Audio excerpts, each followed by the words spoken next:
And now we're on the B side of this cassette tape known as Resident Evil 2 on the PS1. Hi everybody, hope you're doing well today. I had a bit of a tiring day, and I'm still recovering from the sunburn, but it's not hurting as bad as it did yesterday. This is just the, message to all of you to please go put some sunscreen on. But yeah, we are going to be playing some more classic RE2. And we had beaten Leon's campaign, which went by a lot faster than I thought it would. And so for this part, we are going to be starting on Clair B. So the observations to sum up that I felt towards Leon's campaign was this. I did not expect how little you actually fought William Birkin in this versus the remake. Because in the remake, I remember you have 3 or 4 fights against him in the entire game, in lieu of I don't know how many other bosses. But that's the thing, is that there aren't really many bosses at all in this game. There's the Birkin fights, yes, but I can't think of many others other than the thing that Birkin birthed out of the reporter that Ada wanted to talk to. Then there was the crocodile, but that was more of a set piece. And then there was William Birkin at the tram line where, you get the key and you fight him to help Ada. And then the other Birkin fight towards the very end.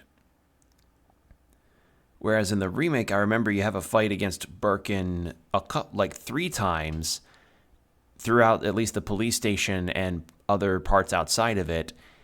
And then there's the crocodile, but again, kind of a set piece moment. And then there's a fight with Mr. X, if I remember right. But we did not find Mr. X at all here. I don't know if he's a side B route or something, but we didn't see him once. So who knows? This data is Clair's data. Wait, then how do I load it?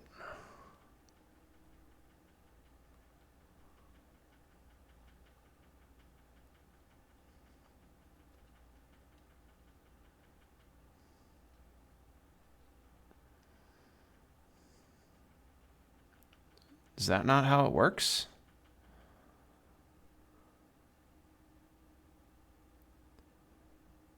Did I just start the game over completely? Hold on.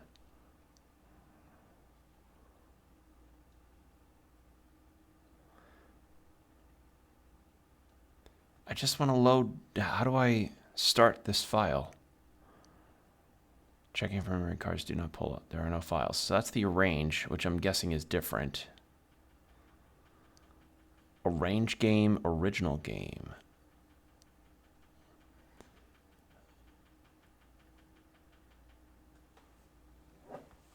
Okay, so am I just stupid? I'm not getting why it's not just letting me load this Clair B file that I've got.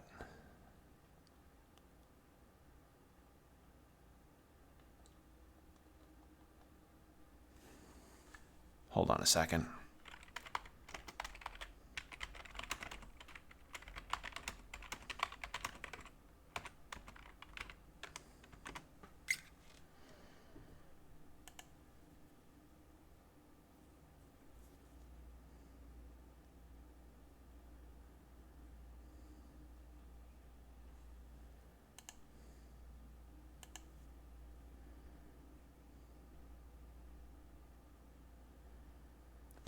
Oh, wait, what? Go to the option. Oh. Key configuration. Presets. Oh. I see. Okay, so it's kind of like whenever you play any other PlayStation 1 multi-disc game. Okay, I was not aware of that. Good to know. I'm not used to having the change disc thing happen in most of the retro games that I'd seen before, so that's why I was confused. All right, now we start Clair B. See, now I just feel silly, but hey, we got it. Alright, so Claire's just looking for Chris, even though it should have been as simple as, like, I don't know, maybe she did call and then she just goes to the station.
Okay, so she's going there because he disappeared.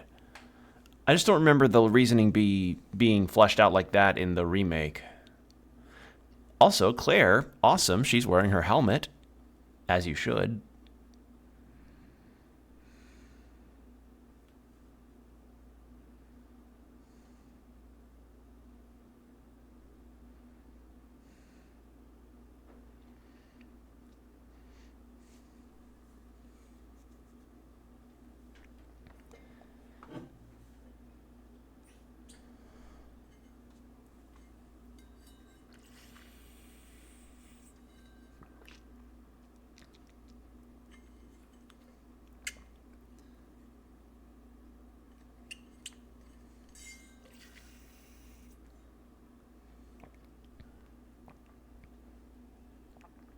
And once more, we get to see the sounds like my wife guy with the disgusting burger.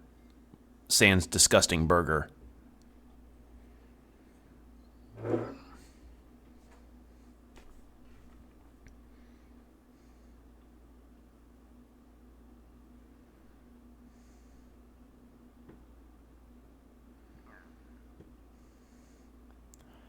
I don't know if I can get you coffee.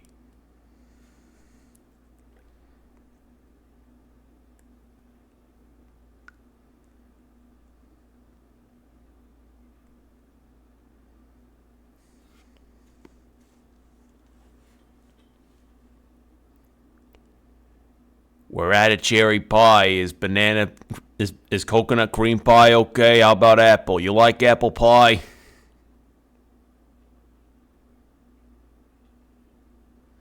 All right, you know, how about French silk? You cool with that kind of pie?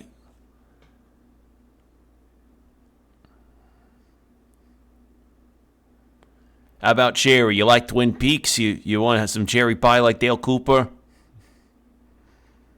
Just a bunch of pies from any kind of diner you can think of.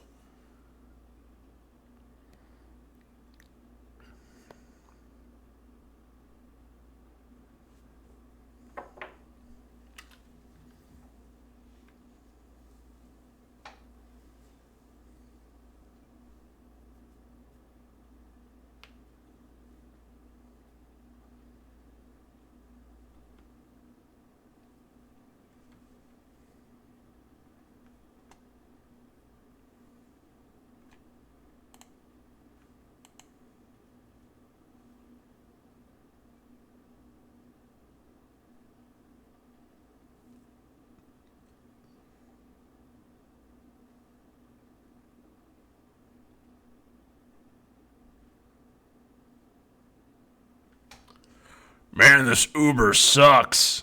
We've seen this cutscene. Man, this Uber sucks. I'm giving you 2 stars. Didn't even put on my favorite FM radio.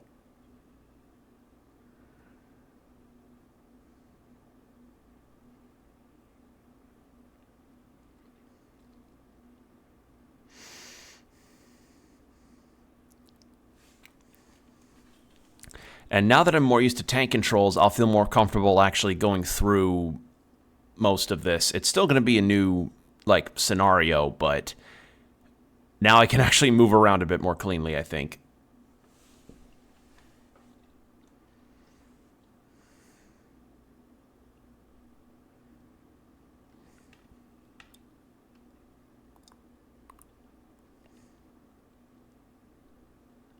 at the same time, at the same place.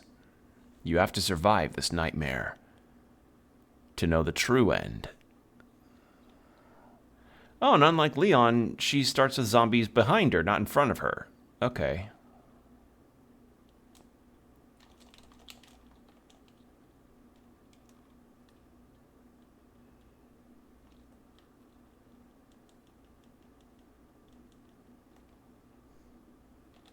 God. That guy, oh shit.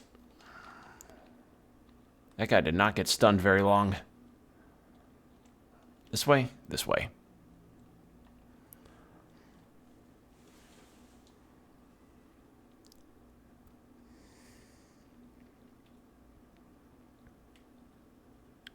Can I check this guy's trunk?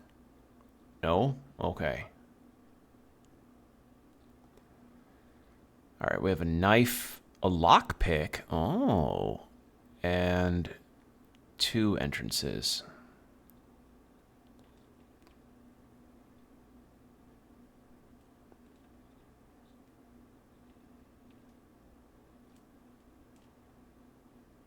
Let's see what's in here. Cabin key? I will take that, please and thank you. Anything else? No? Okay.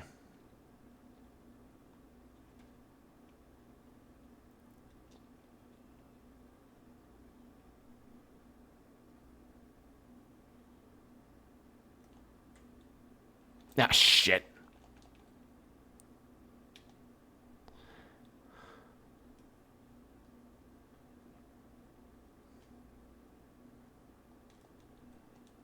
Discard that. Okay. Oh, so we start at the cabin where we... Ah, interesting. Cool. Okay.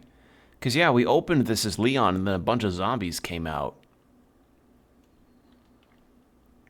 And you know what? We're going to go ahead and save to start.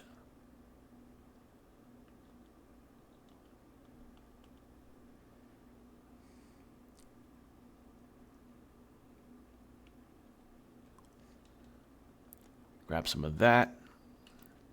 Combine into that. And I think because Leon mentioned the submachine gun, saving the submachine gun for Claire, we're probably going to find that submachine gun when we go into that particular moment later. So that'll be interesting. I just wonder what other weapons Claire gets.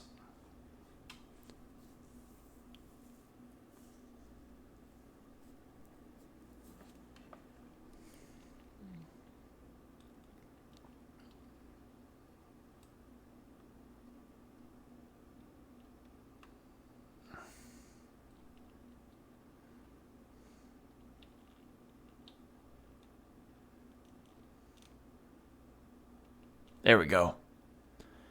Zombie with the off-brand Converse sneakers.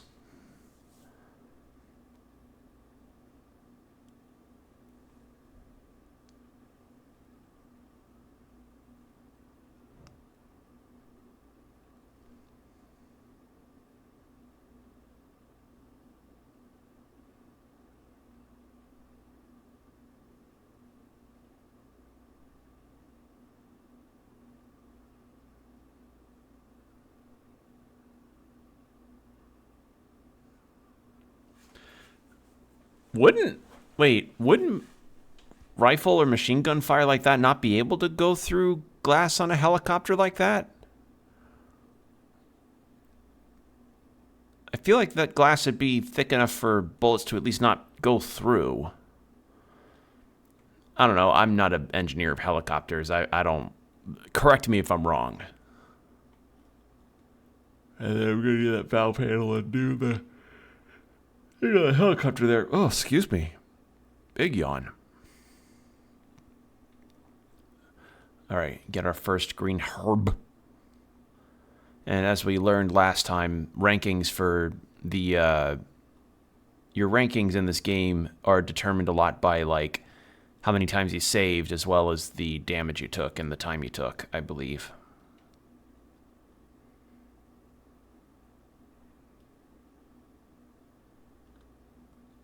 You unlocked it. Cool. Ow, ow. Piss off. Get off. Get off. Fuck you, birds. I know that reaches down into where the general police area is. I'm sorry. Immediately? Okay, I guess they really wanted me to go downstairs. Okay, our first proper save room.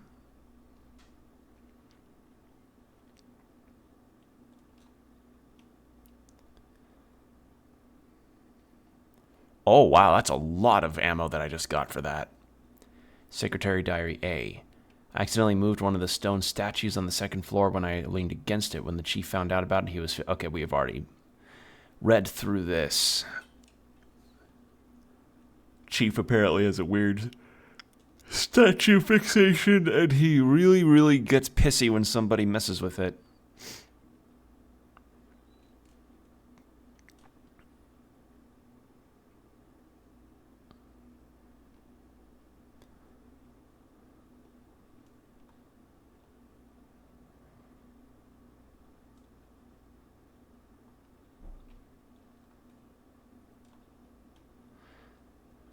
Go ahead and lower this down.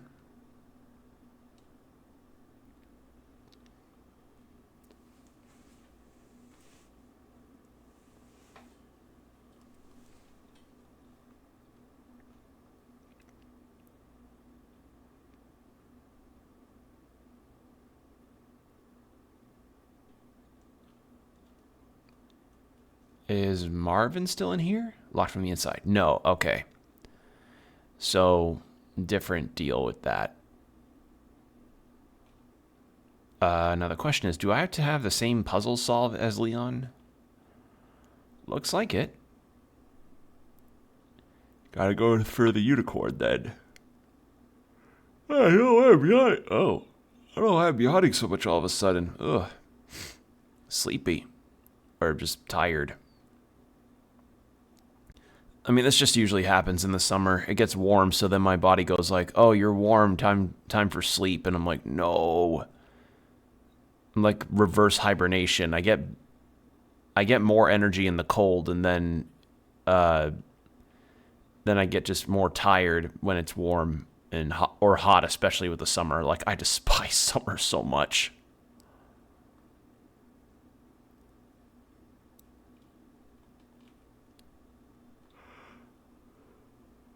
Alright, so if all of those are electronically locked, then we really can only go upstairs from here, huh?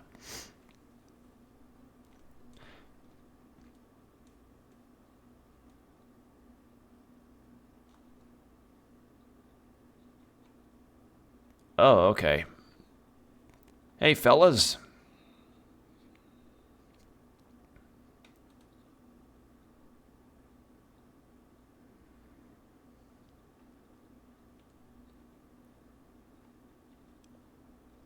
Come on.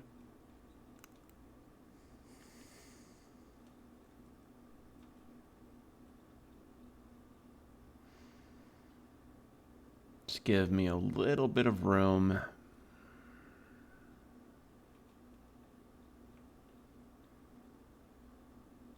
Haha.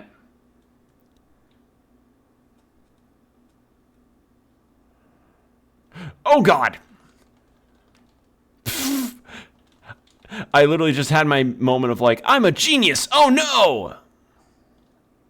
Electronically locked. Okay.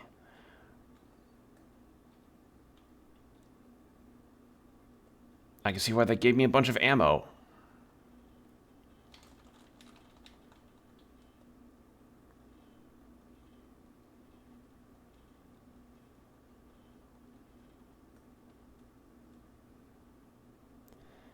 I can see now that they gave me a lot of ammo for a reason. Shit, okay.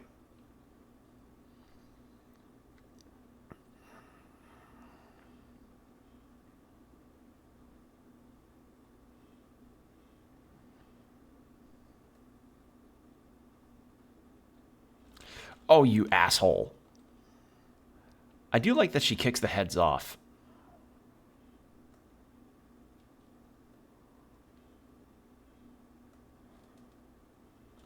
Oh my God. Well, okay, actually, yeah, let's have a mulligan on that, since now I know that all of those doors are locked and I get a fuck ton of ammo, may as well. Holy shit. Alright, I did not know what I was expecting going into Clair B, so that's a first impression.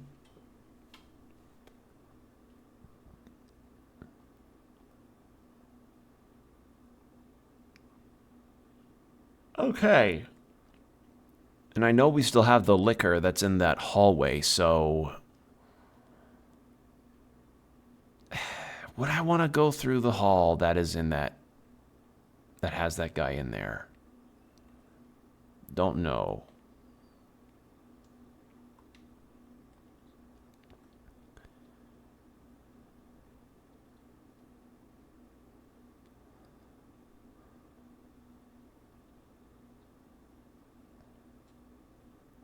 Run past this guy with the Peter Griffin fit. Why did I serpentined a little too wide there. There we go.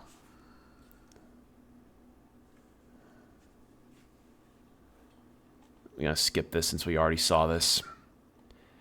And again, I still question, like, how, like, I understand the distance is short, but surely a regular machine gun couldn't pierce helicopter glass, like the glass on those, right? I don't know. Maybe I'm wrong.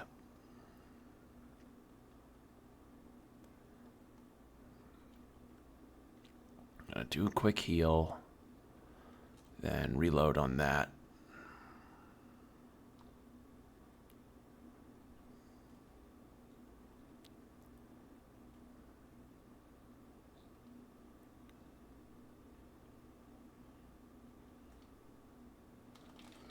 Birds.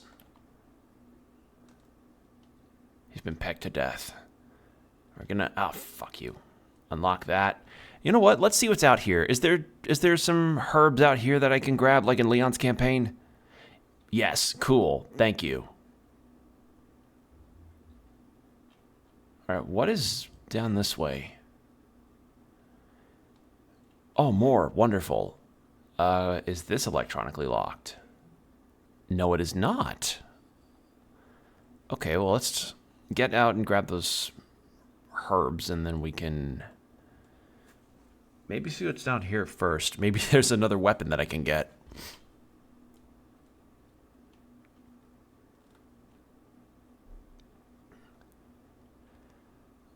I really like the different ways that they have animations for Claire versus Leon on how they do things like picking up items and stuff. Goes to show they had a really nice attention of detail with differentiating them in terms of animation. Also, ad break in about 4.5 minutes, heads up. Okay, that's really strange.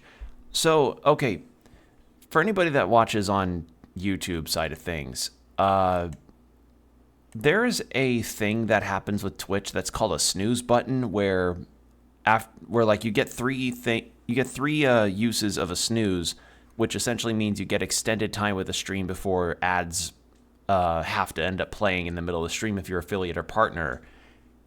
And the snoozes, I think, refill after either a day or a few days. I've been at 0 out of 3 snoozes for a while now, and I don't get what the problem is. That's so bizarre. I may have to ask about that, because that's very strange. Like, I should just have my snoozes. That's really weird. All right. Is there a key? Locked, heart etched. Okay. So I do need the heart key at some point.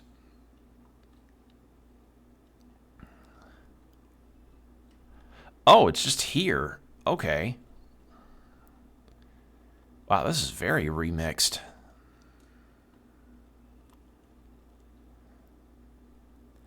Oh, that's a lot of Zambos.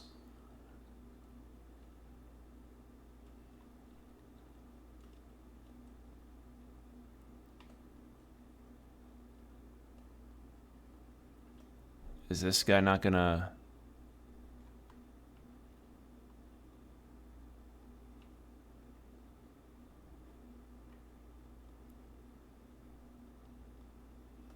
There we go.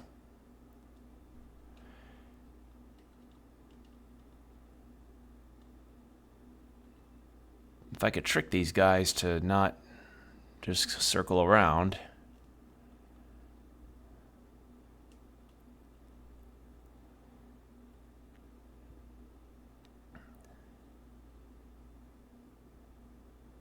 Come on, don't. There we go. 3 out of 4 will be just plenty.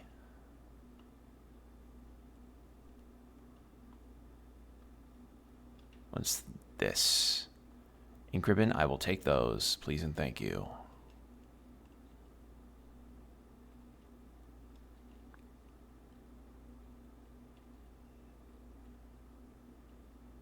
Ha ha ha ha ha.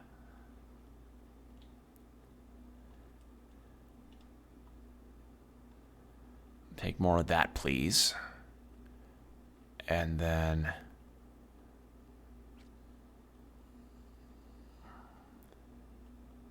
Was it still? No.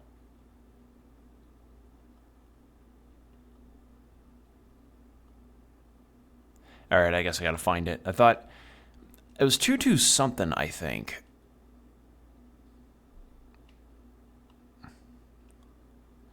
And probably that door leading to downstairs is electronically locked too, so we're just gonna go back up and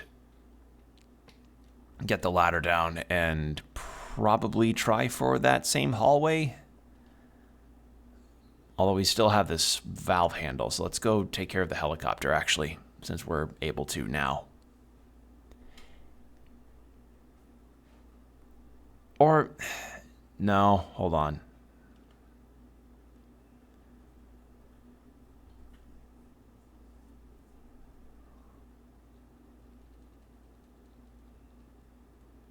Get in there. That is so mean that they just throw one immediately at you. I don't even have my shotgun yet.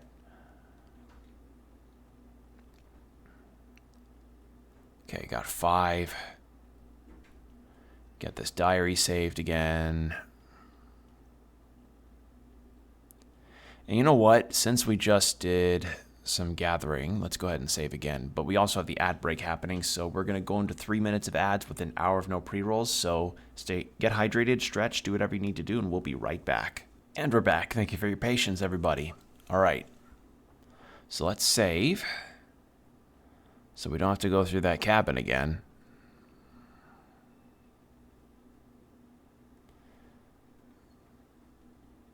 Okay. Grab this ammo.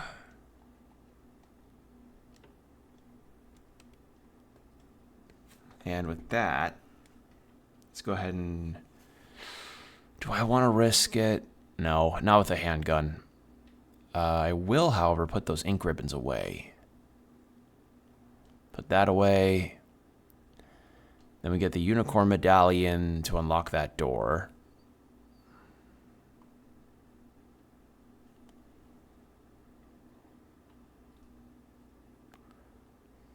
I wonder how far off screen you can actually shoot to hit a zombie.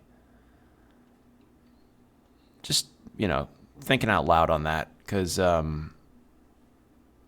like you can shoot zombies when they're off screen in certain camera angles and stuff, but I wonder how far off you can shoot them before the damage is just said, like, before the game tells you, no, you are too far away to do damage.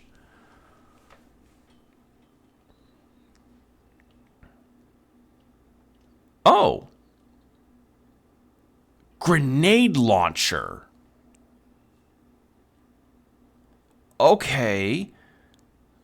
Also, wait, that door's electronically locked, so the only way through that is through that back way that I found. Interesting. Also, nice that we get a grenade launcher, and there's a nice set of zombies that is just going to be right in front of me.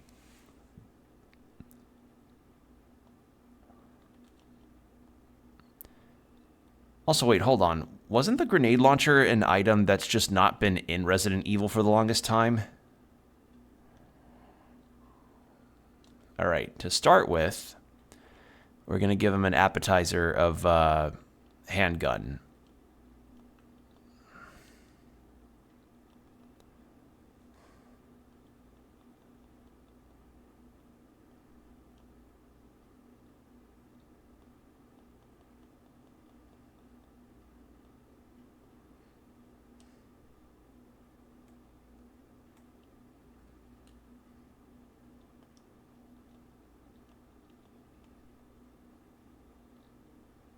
Okay, blood pool. Got it. Hey, buddies. Hey, friends.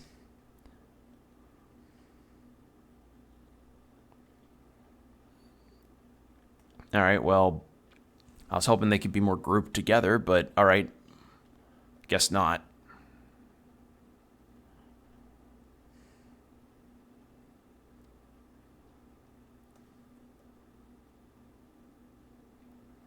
Now, is he actually dead, or is he just... Or is he stunned like that old... Okay, he's dead. I was about to say like that old Monty Python bit with the parrot. If anybody remembers that.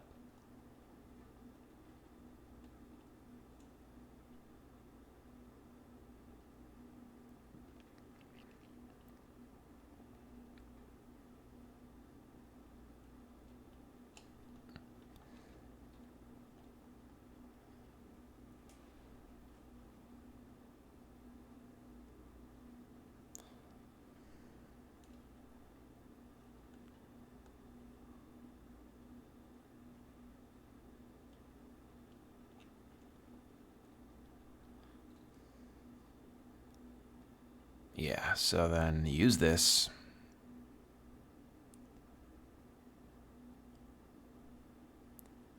Now, what is that? Precinct key, the spade key. Okay.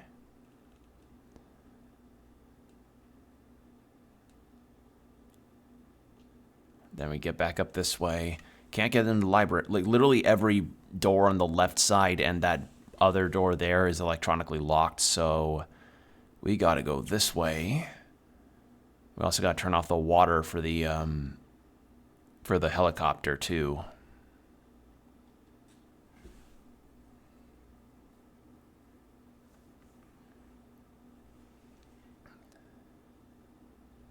Okay.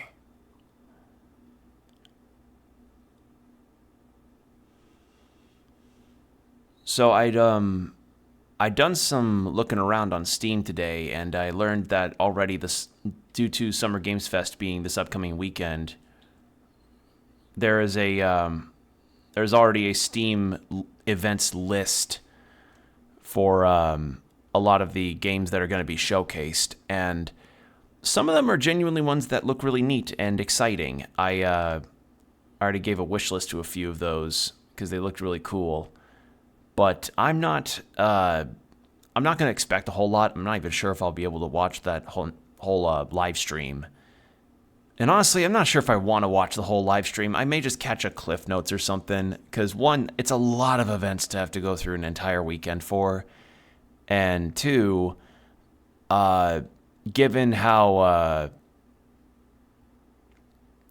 general opinion of Jeff Keighley and his shows, I'm not sure if I want to go through all of that. The Game Awards is way worse than Summer Games Fest, in my opinion, at least, because then, like, it doesn't have this undercurrent. Like, the show itself doesn't have this undercurrent constantly of, like, oh, we want to appreciate games as an art form. Meanwhile, you know, generative AI and constant game layoffs are just rampant in the industry and horrible.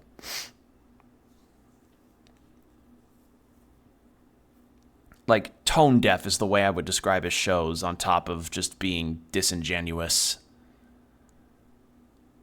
So, yeah, but at the very least, we get to see game announcements, and there are some games I'm looking forward to. I learned that Fields of Mystery apparently has something planned for the Cozy Games Award, or the Wholesome Games Awards, rather, and... Not awards, sorry, direct. Oh, is it the lad? Oh, it's the B plots that get him.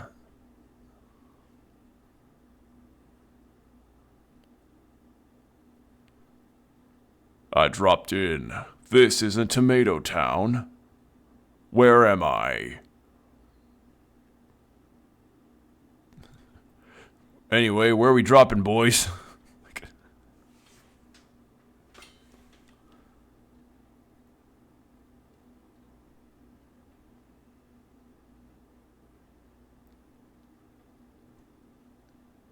I can hear them footsteps. I remember Mr. X from the remake and how fucking piss-shittingly scary he could be there. He doesn't have his hat. Why does he not have his hat? Can't open it because of the debris. Oh, no. Ow. Asshole.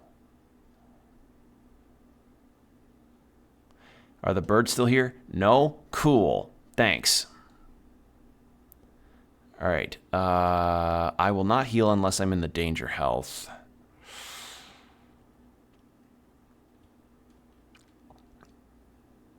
Yeah, because I remember Mr. X being a thing in the A routes, right?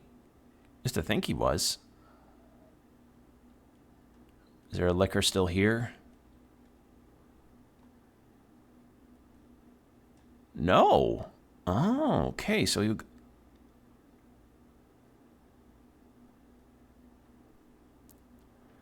Alright, blood-curdling scream.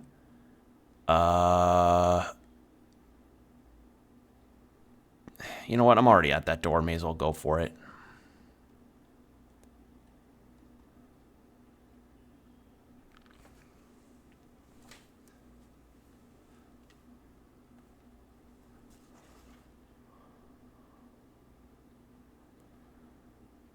What is this? Blue card key? Okay. And remember, all of that is for Leon. Unless Claire's got...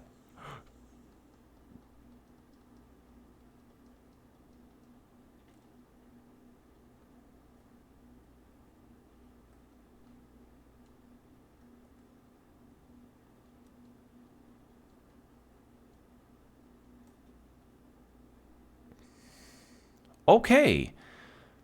So one grenade launcher round and a couple handgun rounds can kill them, no problem. Good to know. I was wondering where it went. I was like, where the fuck did it go?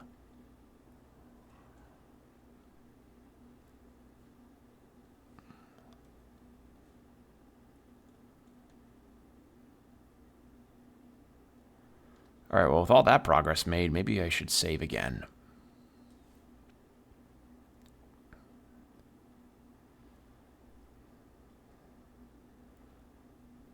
And I'm going to put that valve handle away since we are... Well, hold on.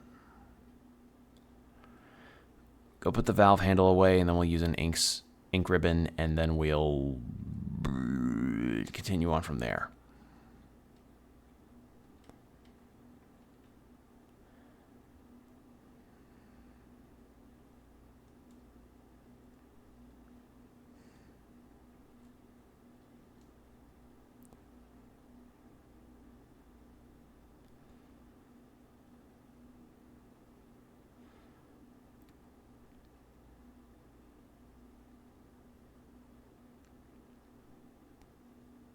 There we go.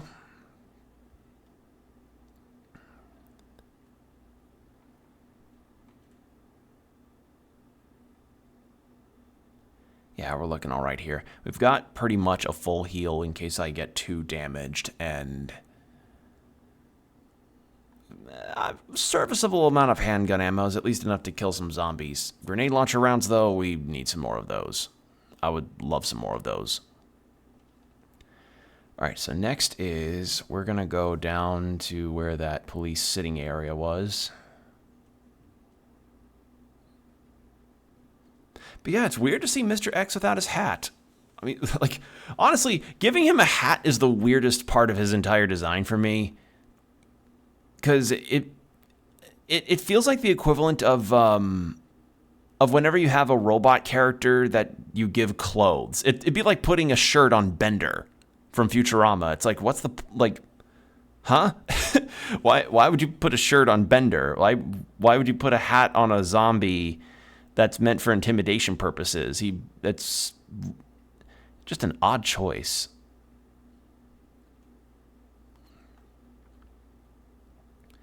Right, we've been through here. Can we unlock the door from this angle? Aha.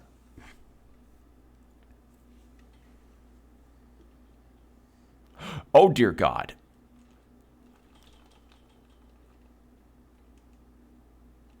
Am I on? Let's just go ahead and use it. There's a green herb over here. And I'm saying herb because, honestly, I do find it weird that as an American, we don't pronounce the H in herb. We just go herb.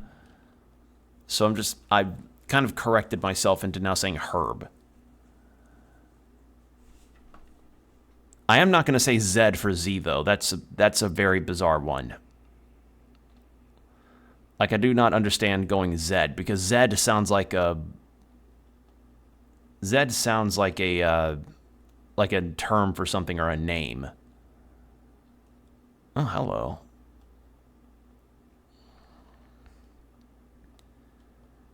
All right, well, I want to combine these real quick. There.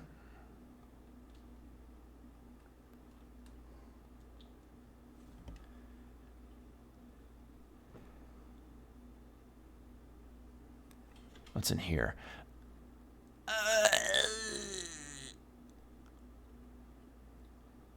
Never mind. Have a good one. Sorry, you look like you're in the middle of something. I'll be right back. It's locked. A club.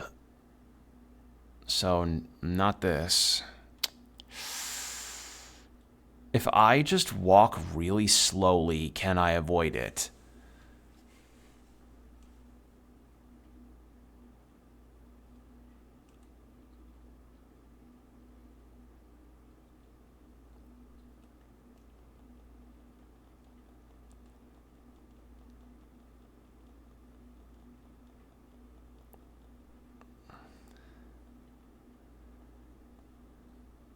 Okay.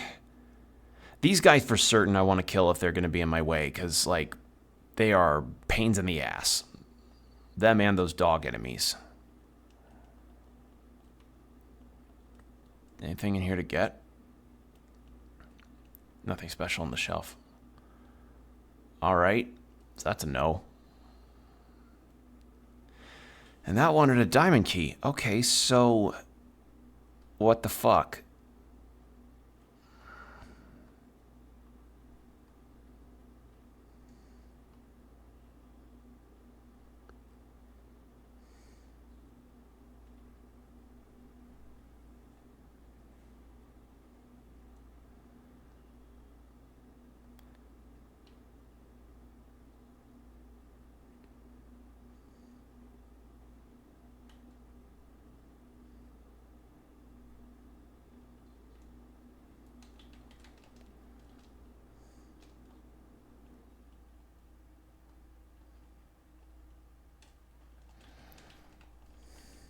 Oh my god.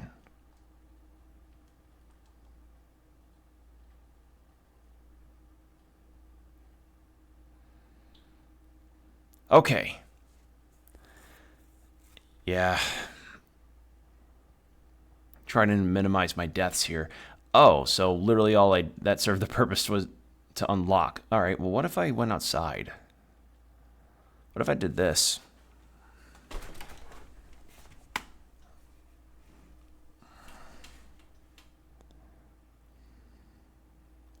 And I remember the tip that Sprays gave me.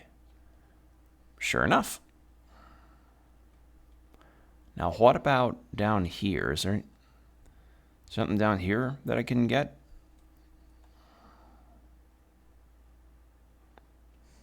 Is the helicopter pilot from RE1 here? No.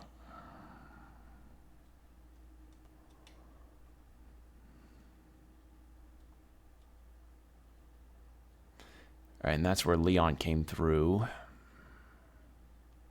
I don't see anything there in the way of items to grab.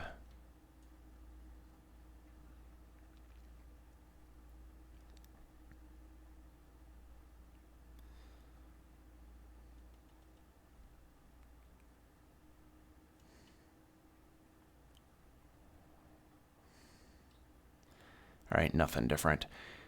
I remember there was having access to the computers with the key card, so let's just do that before we do anything else.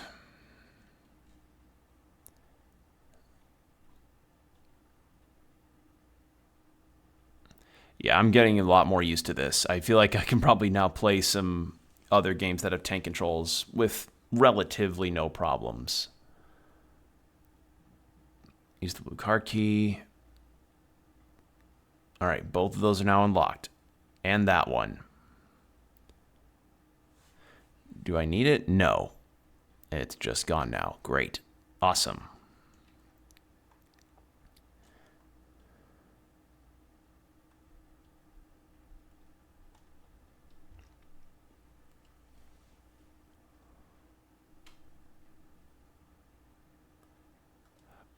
Oh, there's a zombie in here. Oh, that feels weird. Why is there a zombie in a storage box room? Get out of it. Oh, shit. Police memorandum. Recent movements of the 2236. Okay, so I was one number off. I thought it was 2246. All right, well, let's go do that real quick. And then...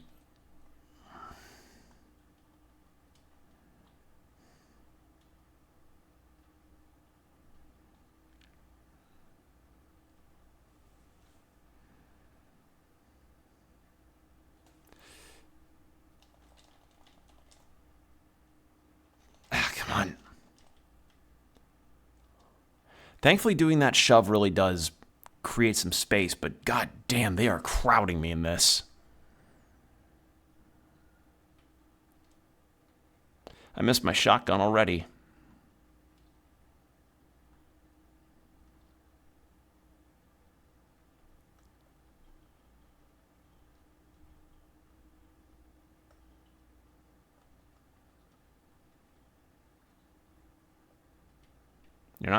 You're not fooling me, Dumbo.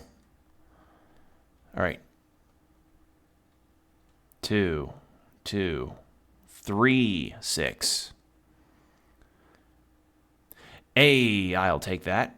Please and thank you. And I'll take that map.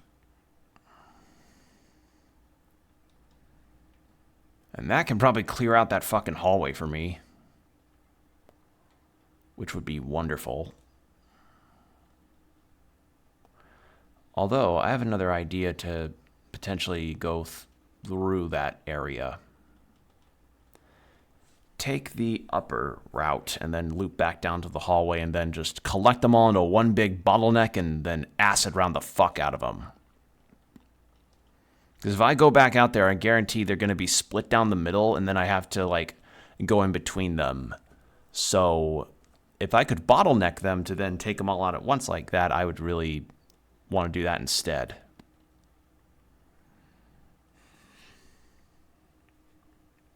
All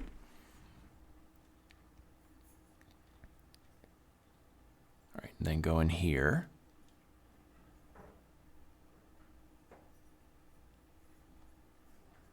And then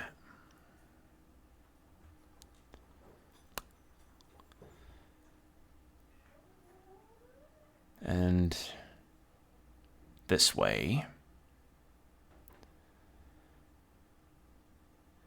Yeah, so Summer Games Fest, I mean, they already have a lot of their major game announcements they have listed on Steam, like, to start with. I'm not expecting any kind of major surprises to happen. Acid truly is a cure for everything. So true. I actually want to plan on getting some acid for my bathroom drains, for my shower, because that thing's been having a real low flow problem, and I don't like that. It's not good to have that. Also, hi, Sprays, how you doing? We just started Clair B and encountered Mr. X, and it feels really weird to see him without a hat. In the same way that, like, you know when somebody's had a beard for a really long amount of years of your life, and then you see them without a beard, and it feels like a new person just walked into the room? I feel like that. Because I knew Mr. X was going to come by at some point. I just didn't think, like, he wouldn't have his hat.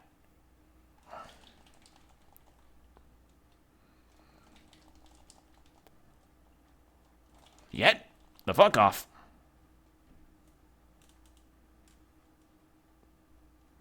Okay.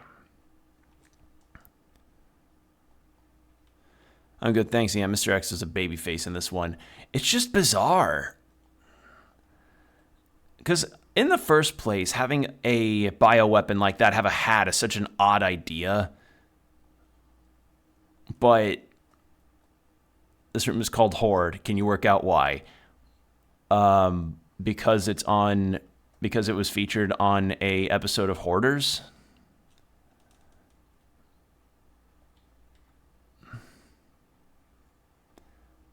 There we go.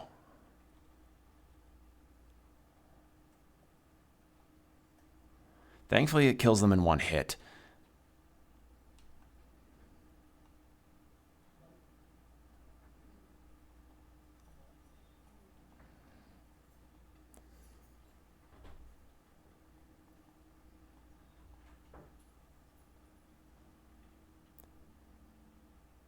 But yeah, earlier in the stream, I was discussing the differences between the remake and the original game in terms of how the structure is and how many boss fights there are in the remake versus the original, and how odd it feels to have like so few boss fights in this, at least with Leon A, as far as I saw. Because like the staples were there, but not really anything else that was like, oh, this is like a boss fight clearly. But we had the thing that Birkin birthed out of the journalist. We had the crocodile, which was a set piece, and then the 2 Birkin fights. The rest, the rest was just exploration, puzzle solving, and enemy encounters. If anything, the enemies at points felt harder than the boss fights. Been 3 of your streams now. This is the first one. The message I've gone through. Your last flagged me for under 18. I'm almost 40. Okay, that's bizarre. Because I should have things be okay.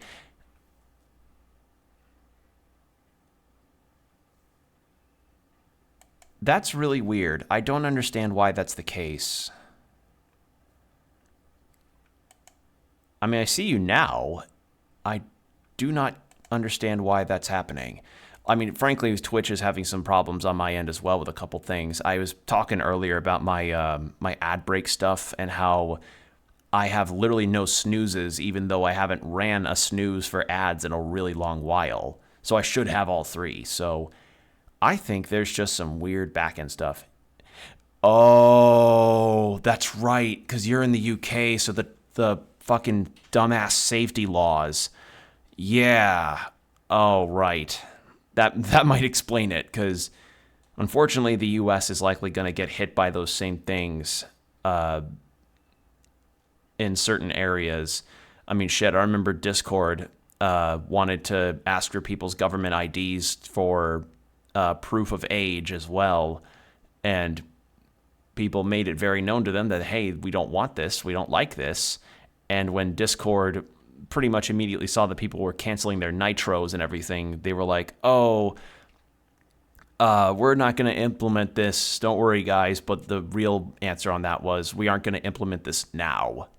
So yeah, honestly, with the UK child safety laws, I see that being a problem. Like, I think, what was it? It was Australia, I think, is also dealing with a similar problem. So, yeah, that sucks. I'm so sorry you have to deal with that.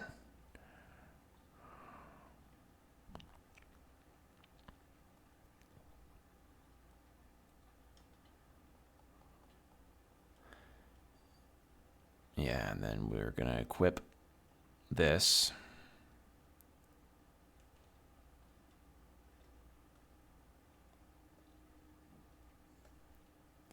I'm not taking chances.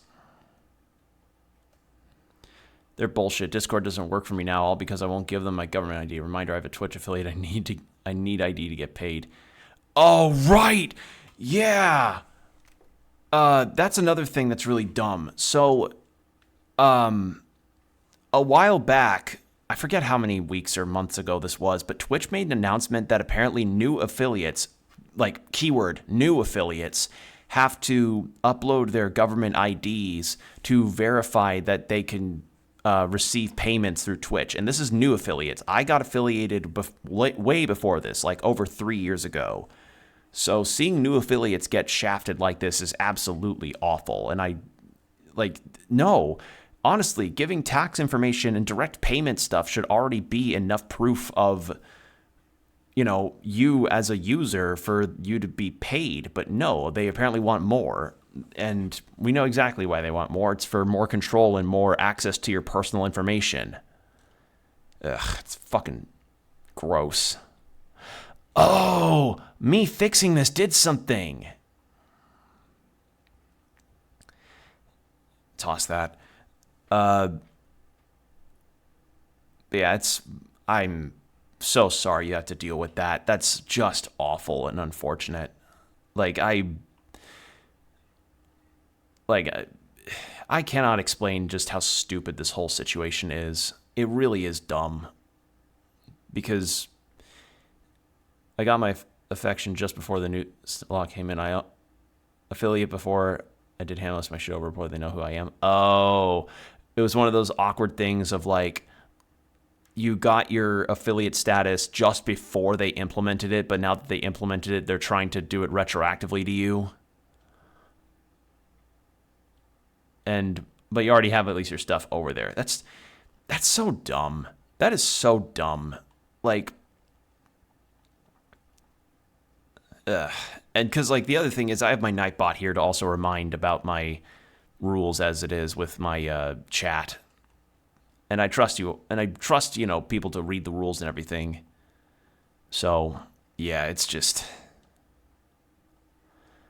Yeah, YouTube's worse, though. The account is nearly 18 years old, for fuck's sake. Yeah, like, YouTube doing that as well. Discord is doing that. Twitch is doing... Like, this is the shit that really makes it apparent how bad monopolies can be, because with no alternatives, Twitch is also doing some shit of like auto captions for streams that are definitely AI based.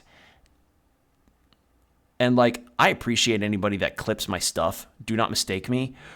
Oh dear Christ. Like, I appreciate when people clip my stuff.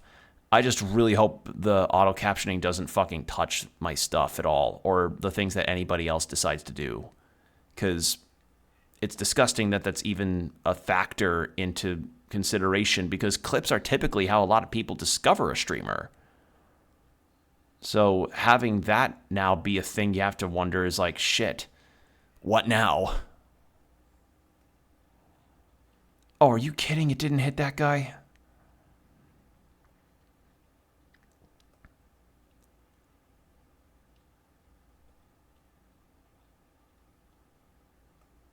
Well,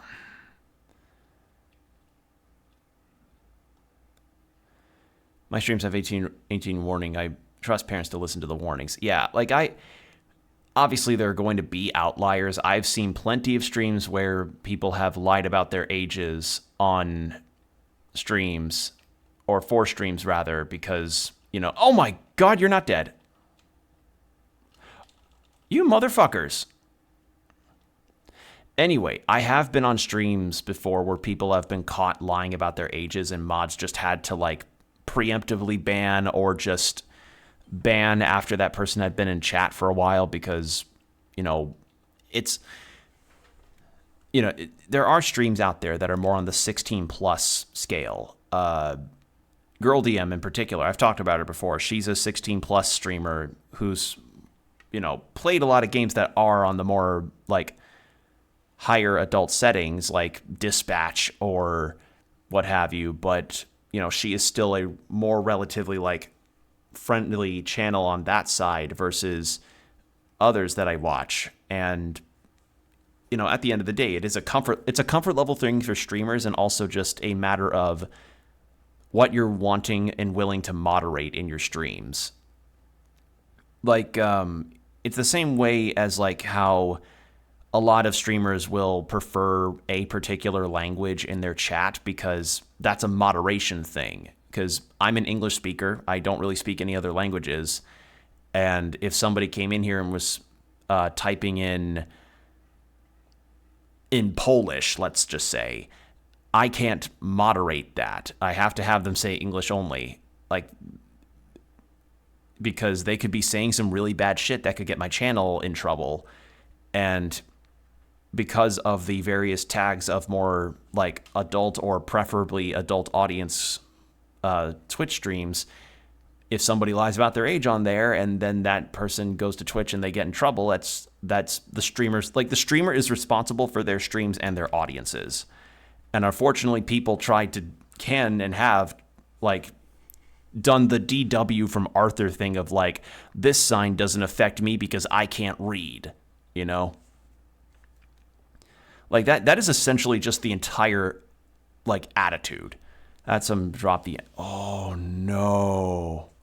Yeah, that is where you preemptively think about all of those awful slurs and stuff and put them in a terms list, a block terms list that can ping you when somebody tries to type it, and then, you know, that can just get the message automatically deleted or just ban the user outright. So there you go. And obviously there's also automod, but automod also picks up on words out of left field for literally no fucking reason. Because there are going to be some terms that automod will catch and be like, oh, you don't want to use the term slutty, do you? And I'm like, listen, if my friend Lilith Vanille wants to talk in my chat about Clive from Final Fantasy 16 and his slutty little waist, I'm okay with that. But I just would like the customization to at least extend to letting me, like, disallow or allow terms that I personally know I would want to allow or disallow. And I've done that. I've done my fair share of understanding on what terms I need to have are bannable offenses. I had 3 of my mods in the stream last time. I think it was a race to block the guy. Yeah, like, yeah, one of those things where it's like you have your mods that are like hungry hippos trying to get the one last little bead that's on the playing table there. That's how I picture it. All right, I'm guessing that's the same operations report. Yeah, because that's the real downside sometimes with streaming, is that you just start to encounter the same kind of real dumb people that just will act this way because they feel anonymity on the internet gives them invincibility. And those people need to be taught a lesson in the fact of, no, you are not invincible on the internet just because you're hidden behind a username, you know? All right, got some ammo because I remembered there was some there. Use the lighter here. Burn this painting that is probably worth like thousands of dollars to the police station, but it's Chief Irons's, and he can go he can go chew on pubes for all I care. We're gonna need that red jewel for later.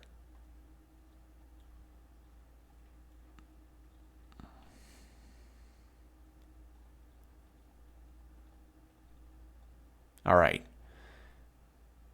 Now remember, there's the save station under the stairs that way. I'm just gonna run past this guy.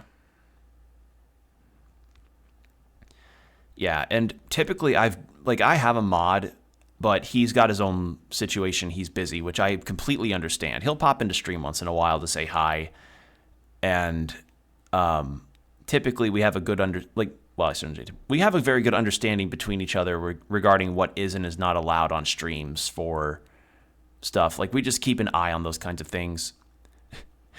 Although I joke about the stream questions that tend to come up, and by that I mean, have you ever had somebody come into your stream and go, hey, can I ask a question? Like, no hi, no prefacing statements, no like, hey, I found your stream, like your model, or hey, I like your overlay, or something about, oh, hey, this game's really cool.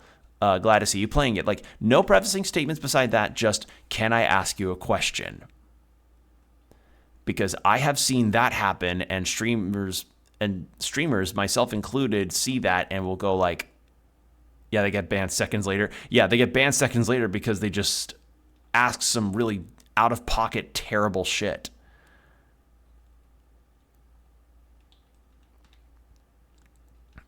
Actually, the worst one I saw was a stream where somebody was just making a streamer I like, Bell Beeps, who's a non-binary gummy worm VTuber, would recommend them a lot. Their content's fun, and they have a really nice energy for their streams.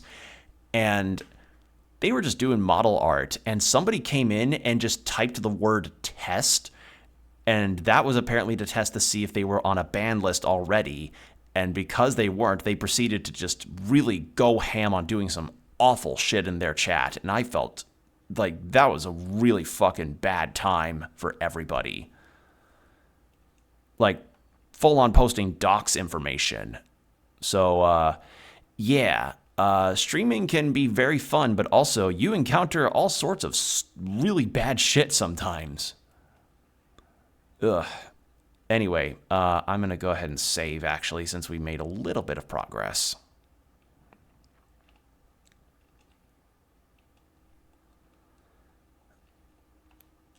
I'm trying to think of other things that I've encountered. I don't know. Y'all have actually been a pretty accepting community. Like, you've been really, really nice and patient with me at points when it comes to games I haven't played before, which means a lot. Like, it really does. We're a very small but pretty chill community here. Despite the times where maybe I'll get really pissed about Crunchyroll or maybe the games industry at large, the disingenuousness of Jeff Keighley, and things along those lines.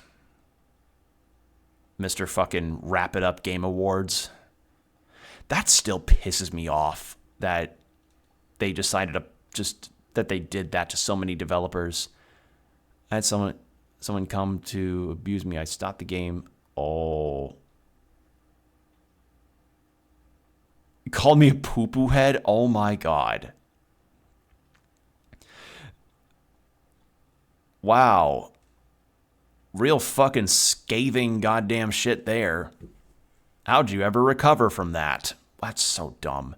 Like, I've also encountered in some streams where there are people that will never been so disappointed in my life. I picture you like,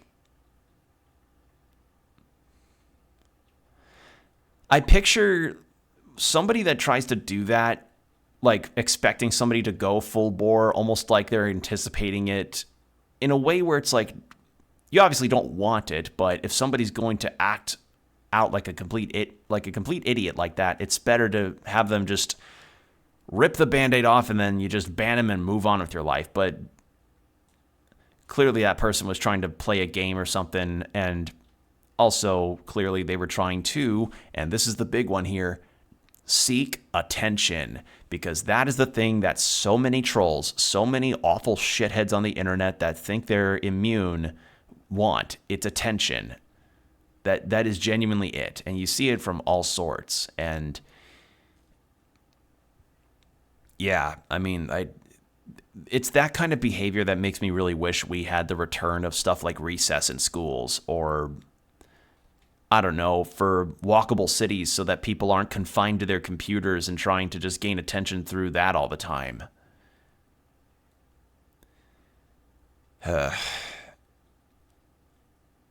Like, I think back to when, I think it was Nickelodeon that did like a day of play thing where it was encouraging kids to go out and play. And I'm like, wow, I really should have appreciated that more when I was younger.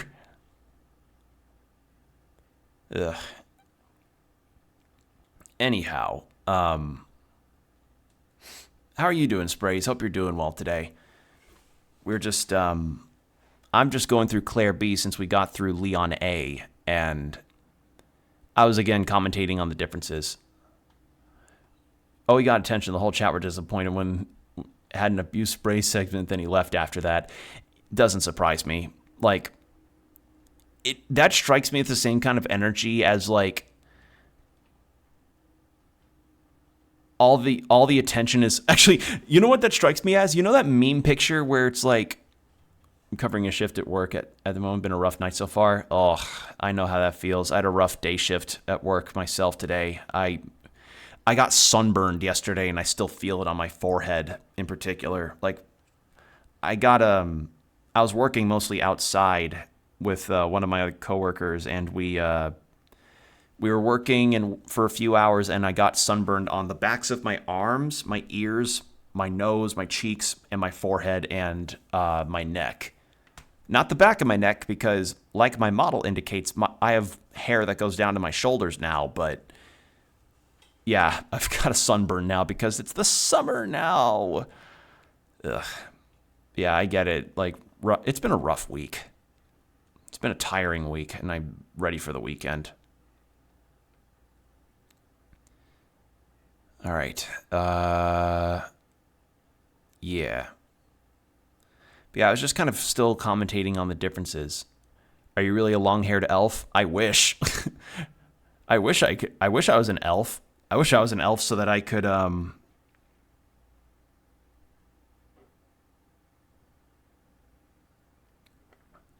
If I was an elf IRL, then that means I could potentially cast cantrips. Also, do I want to go? Well, if I go upstairs, then I'd be able to still get. Yeah, you know what? Let's go upstairs.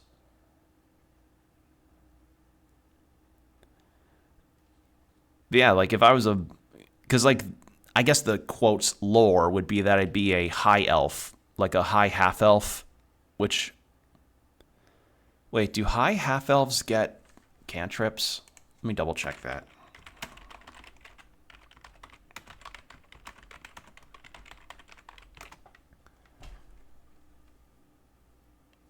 Okay, no, it's just versatility and proficiency and 2 skills of your choice, elven weapon training, proficiency. Okay, high half elves do get cantrips. Okay. I've tried using elven magic and confirm I'm human. Yeah, it's a damn shame. Although it does kind of put in mind, like, if my persona here that you're seeing on screen had cantrips, I wonder what I would have. I have to look at the D&D cantrip or Pathfinder D&D cantrips list to get an idea. All right, Star's office.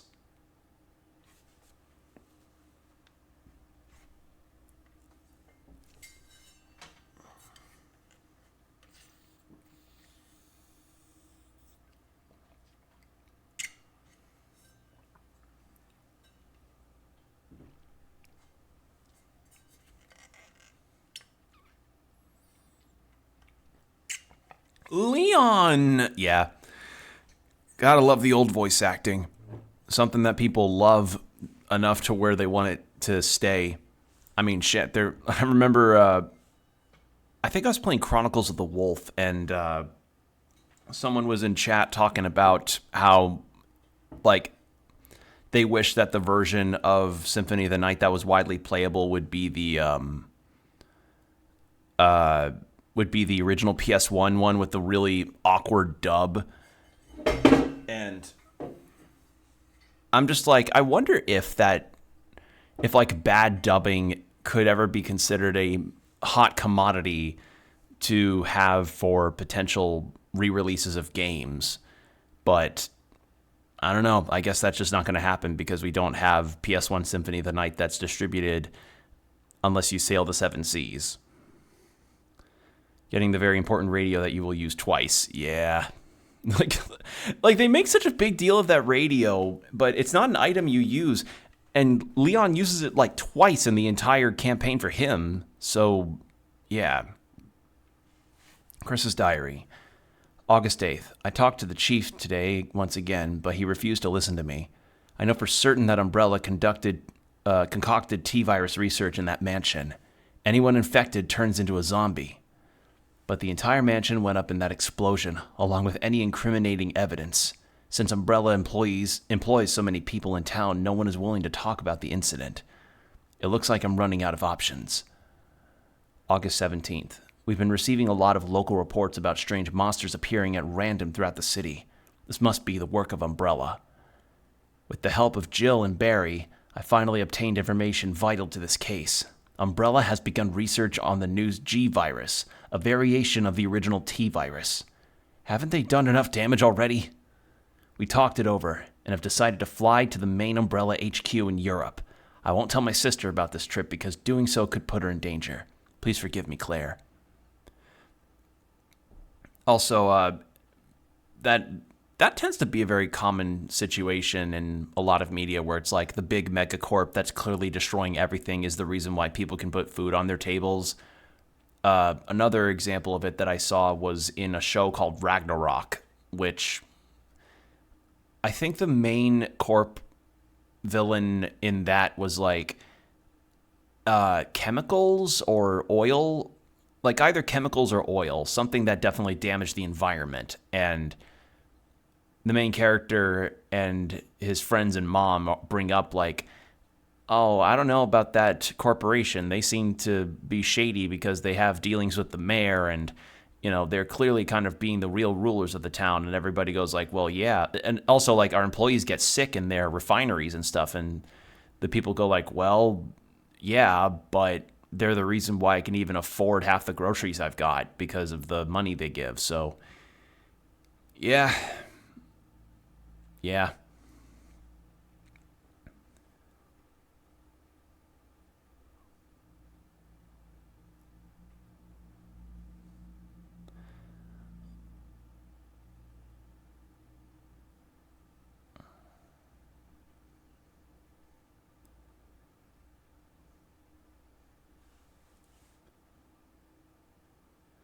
Also, Leon, did you see a guy with a really big trench coat come in? He kind of sucker punched me earlier. And Leon's like, what? I didn't. Because, yeah, you don't encounter Mr. X at all in Leon A. Actually, remind me, did Mr. X show up in the A scenario for either Leon or Claire in the original game? I don't remember. As I said, it has been like, oh God, it's been like 7 years since the 2 remake came out.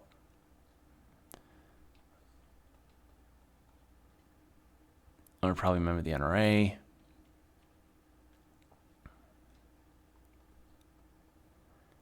What? A bow gun? Why? Okay, so instead of a shotgun, Claire gets a bow gun? Nope, Mr. X was only second scenarios. Huh. Okay, I guess I was mistaken. Interesting. Well then, good to know, I guess. Bowgun is a beast if used right. Well, knowing me, I'm probably gonna...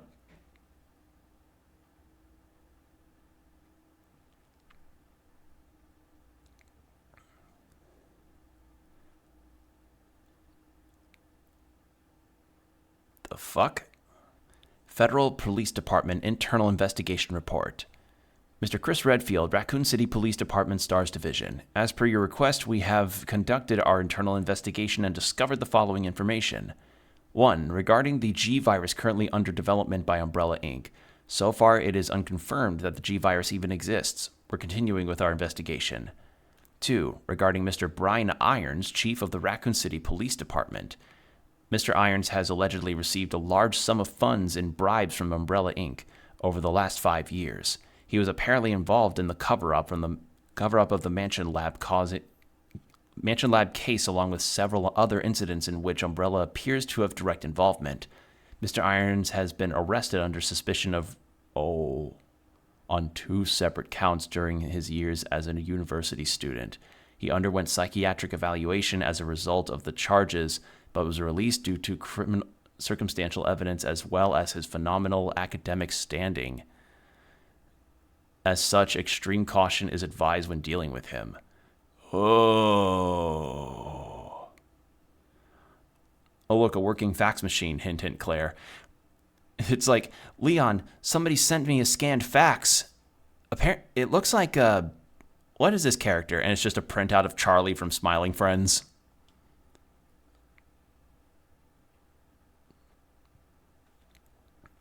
Leon, your chief's kind of a horrible human being.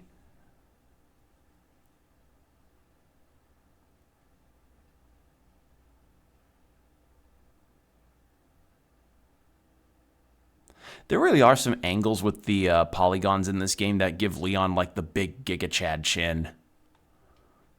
That would be funny. Yeah, like a mod of the game where all the documents are just replaced with scans of Smiling Friends characters.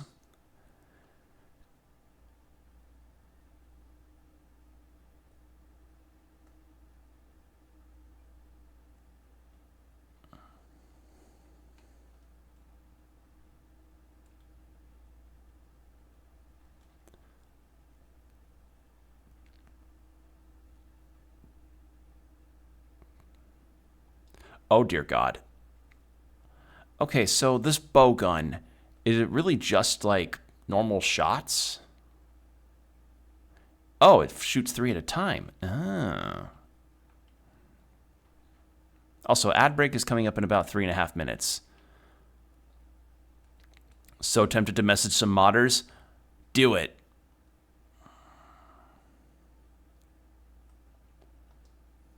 I'm guessing that's a use case for it as crowd control, except it is now out of ammo. Also, that was the diamond key, so I think the diamond room that I found was downstairs? I think so. Oh. Ha ha ha! Oh, fuck.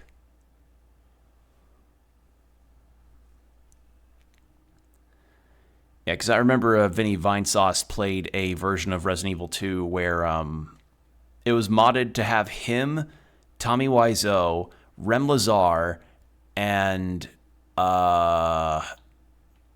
just a bunch of funny stuff going on in like the style of Resident Evil 2.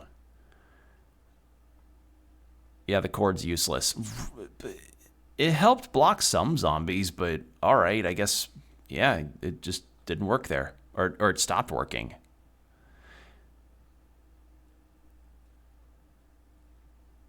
Could I have my mod combo look at that? He's an electrician, so maybe he could find some better wires. I've seen a mod of Michael Jackson as the main character. Huh. Okay, so... Alright, I see what I'm supposed to do now.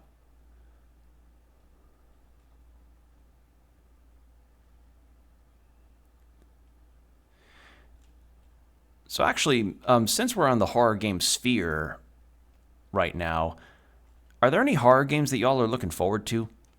Because I've definitely done my fair share of playing some demos of ones that are really rad, or ones that you're even looking forward to playing even. Because due to my demo day streams that I do, I found some pretty primo-looking games that have come out and look really cool, and ones that have not come out yet but look really fun, if not potentially really, really, really insightful. Ask me after Summer Games Fest. Good answer. One in particular, actually. Spray's question for you. Have you played mouthwashing? Or do you know of mouthwashing?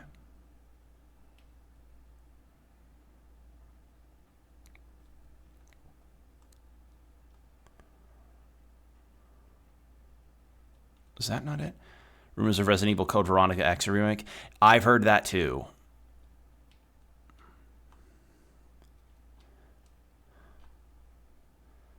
Was that not?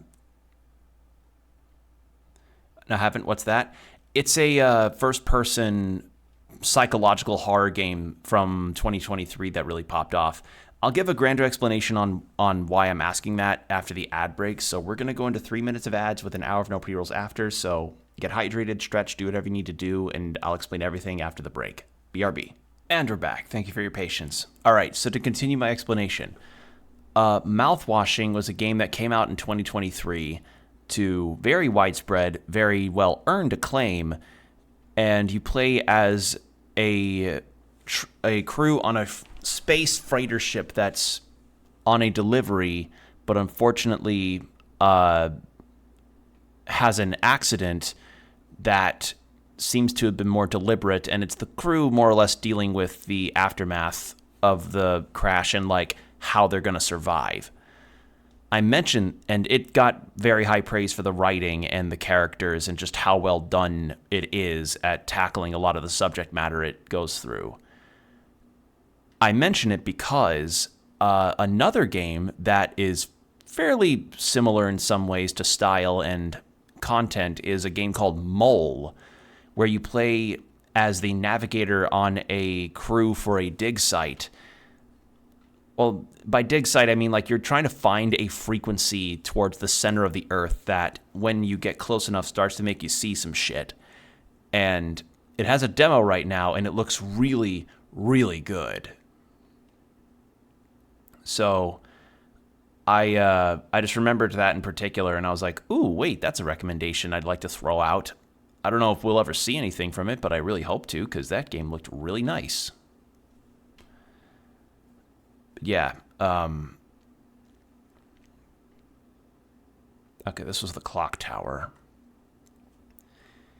And Summer Games Fest, as I was mentioning earlier, has a lot of other events that I'll keep an eye on, but it's a lot to look through.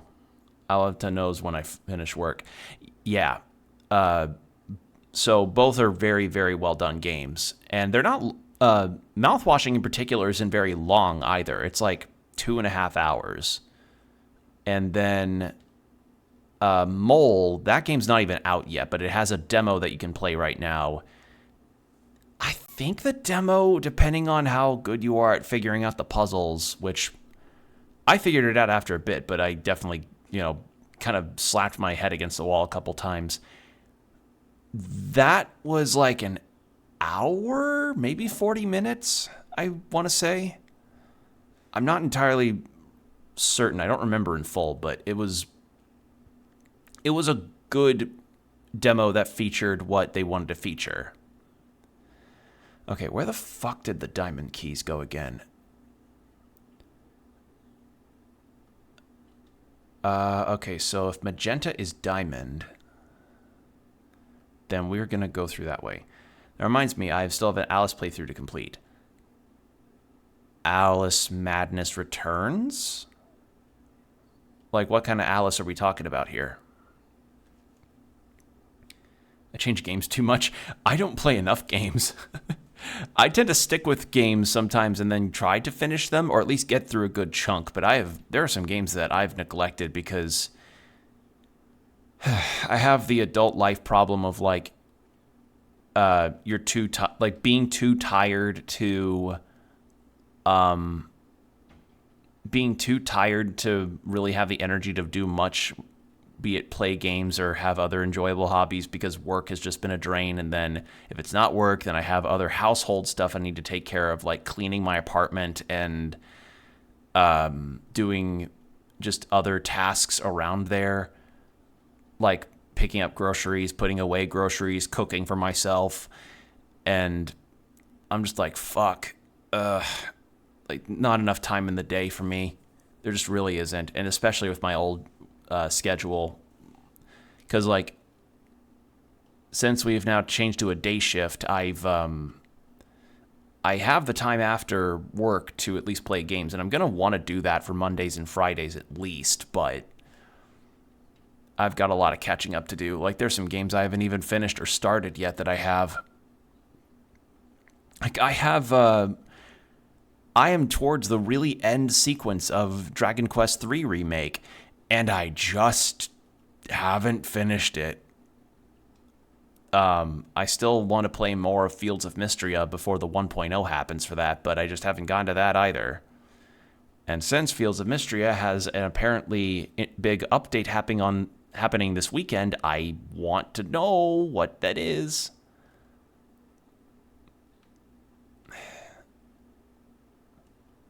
And yes, that liquor from the ceiling did scare me. I just tried to kill it immediately because I hate having to deal with those things. I mean, shit, there's some games that I've played on my own time that I still haven't gotten through. There's a strategy RPG called Vesteria Saga that I really enjoyed. I just don't have a frame of mind for how far along it gets, when you get used to lickers, they're really not that bad. I know they're easy to navigate around because you know they can't see, but the problem is that a lot of them get put in confined spaces, which does not make them easy enough to navigate, I feel. All right, so we're going to go ahead and save since we just made a bunch of progress. Wait, did I save already? I must have. Did I?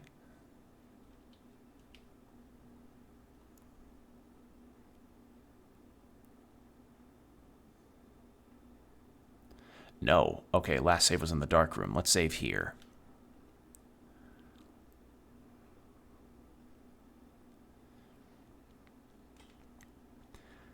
And there have been a lot of other games that I saw on that list for Summer Games Fest that look really good, and some that I saw have been featured in other events that make me really fucking excited. Like, I will not stop talking about Grave Seasons because I'm really anticipating that one. That one looks really good.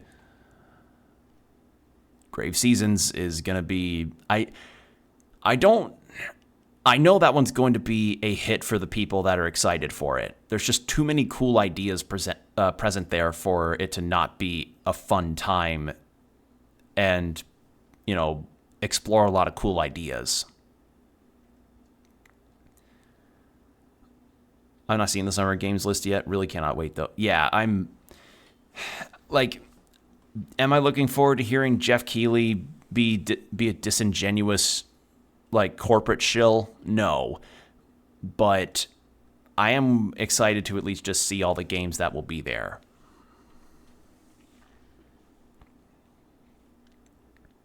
All right, I think this was a diamond door.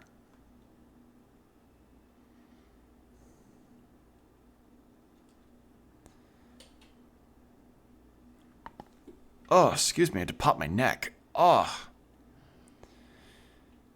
That's the other thing. Sometime in the future, I really need to get a massage at some point because I am messed up. Like, I can feel how tight my back and shoulders are. Portal 3, Half-Life 3. I think at this point, like, there's only so much of, like, a particular game being anticipated before people really just... Like, it's not even a joke anymore in the same way that Silksong was considered a joke. It's like... It's like a very odd nebulous of just... It's just become a meme. I thought I killed this guy! All right.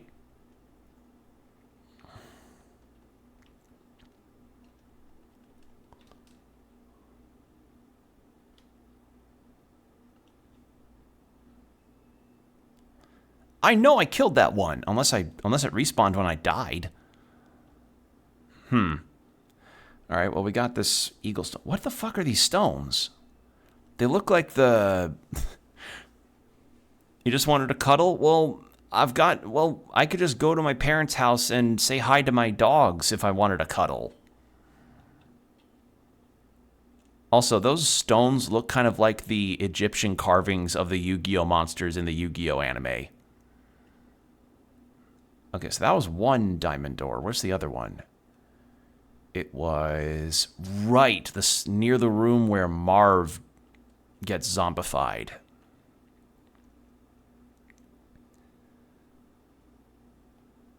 Okay, so we're going to go into the waiting room to put that stone away. Still need to finish watching Yu-Gi-Oh! I have not really been as much of a Yu-Gi-Oh person as I used to be, especially versus my younger years, because of, frankly, the card game meta just got really out of hand for me to really follow. And, I mean, really, like, anybody that follows a card game meta super actively and is involved really strongly, y'all are stronger people than I am. I just see all the new rules that keep going back and forth and how, like, things change on a constant level like that, and I'm like, oh my god. Like, that, not for me, but cool for you all. Like, the last Yu-Gi-Oh related thing I really did was was that I played some Masters Duel for a while, and I had my fun with that, playing my Elemental Hero deck, and before anybody jumps down my throat, I played Elemental Hero decks without any kind of XYZ or any extra things with that. I literally just played with the cards that I knew from when I watched the show when I was young, and I knew the rules from when I was a teenager. That's it. And the problem was, as I said, the card meta was getting really out of hand and stopped making the game fun for me. And, you know, what my saying goes is, if something stops being fun, why would I want to continue it? Because at that point, if you're playing something and you're not having fun, that you just turned your fun into you just turned this fun thing into an obligation. You know? And I was just like, no, I don't want to keep up with this Yu-Gi-Oh meta anymore, because it got so bad that it felt like I was not allowed to play the game, because I would get on Masters Duel and the sequence would go like this. I draw from my deck, and then I want to place a card face down, like a spell or a trap, and then I want to, like, summon a monster or activate a spell preemptively. Like, you know, if I'm talking more Elemental Hero stuff, say I want to play Skyscraper because I've got some monsters that could work with that. I play the spell, and then the opponent will just go like, all right, he played a card. Time to have like 300 different activation sequences for different cards and all the other stipulations. And that includes, like, how's my health? I'm fine.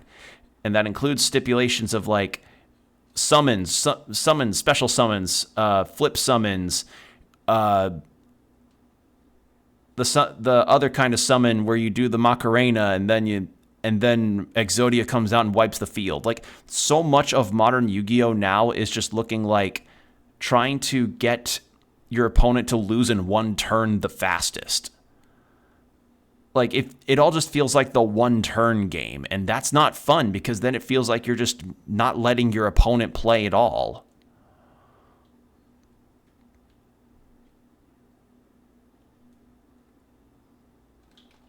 So, yeah, that was the thing that I encountered a lot, that just made me stop, because I was like, okay, I had my fun getting to play with my cards, and I occasionally got wins, but the meta just got Jesus fucking Christ, there's so many goddamn people.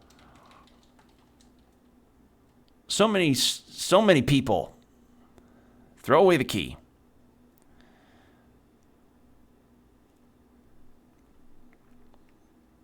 That's why I don't follow metas or do card game people take so serious. Yeah, like, I mean, not helping is, like, the scalping industry and how it absolutely ruins card games as a hobby for people. Like, all I need now is to destroy the wall. Being blocked by the helicopter is a detonator. Oh. Plastic explosives. All right. There's zombies in here? No. More film? I'm guessing that's the same film that I get for the dark room. Well, I don't have my bolt gun, so I'm going to have to go back to my storage area and get it.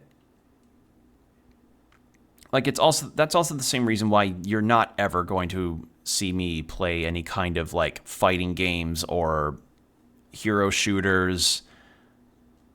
Like, fighting games in particular, like, those are a beast that I just don't have the energy to learn. Like, I appreciate the skill that goes into those games from the players, and I see the Evo clips and I think they're fun. I thought it was really fun when that one guy who played as Hugo in Evo did the splits on stage, and everybody's like, oh my god. Like, people popping off, and that guy's popping off, and I like the showmanship and the good competitive spirit, but that scene's not for me. It just isn't. If you're going to ask me to do fighting game inputs on a game, like, I don't even like doing fighting game inputs in Metroidvanias whenever that's an option. Why the fuck would I want to do that on a stage in front of a bunch of people? I had my competitive game era where I attempted to do Smash Ultimate, and that did not work out very well. Like, my problem is just that in the past, going competitive in games or playing in games that have a competitive meta aspect to them had ruined the fun for me in a lot of them. It just, like, that's my problem, is that like metas and competitive natures in games tend to kill the fun like competition had just killed the fun for me in a lot of instances. So yeah, like that's why whenever I stream, you're not ever going to really catch me playing anything like Overwatch or Marathon, I think is the Bungie one. Like, Marathon or fucking... What's that other one? The one with the doorman guy that people really like? Deadlock. Like, you're not going to catch me playing Deadlock. You're not going to catch me playing Team Fortress 2. You're not going to catch me doing PvP in any MMOs, even though I don't play MMOs anyway. Like, comp games just have never really been fully my thing. Multiplayer games in general have not really been my thing. And I can point exactly to the era where I understood that about myself, and that was when I realized that I never want to play Mario Party ever again.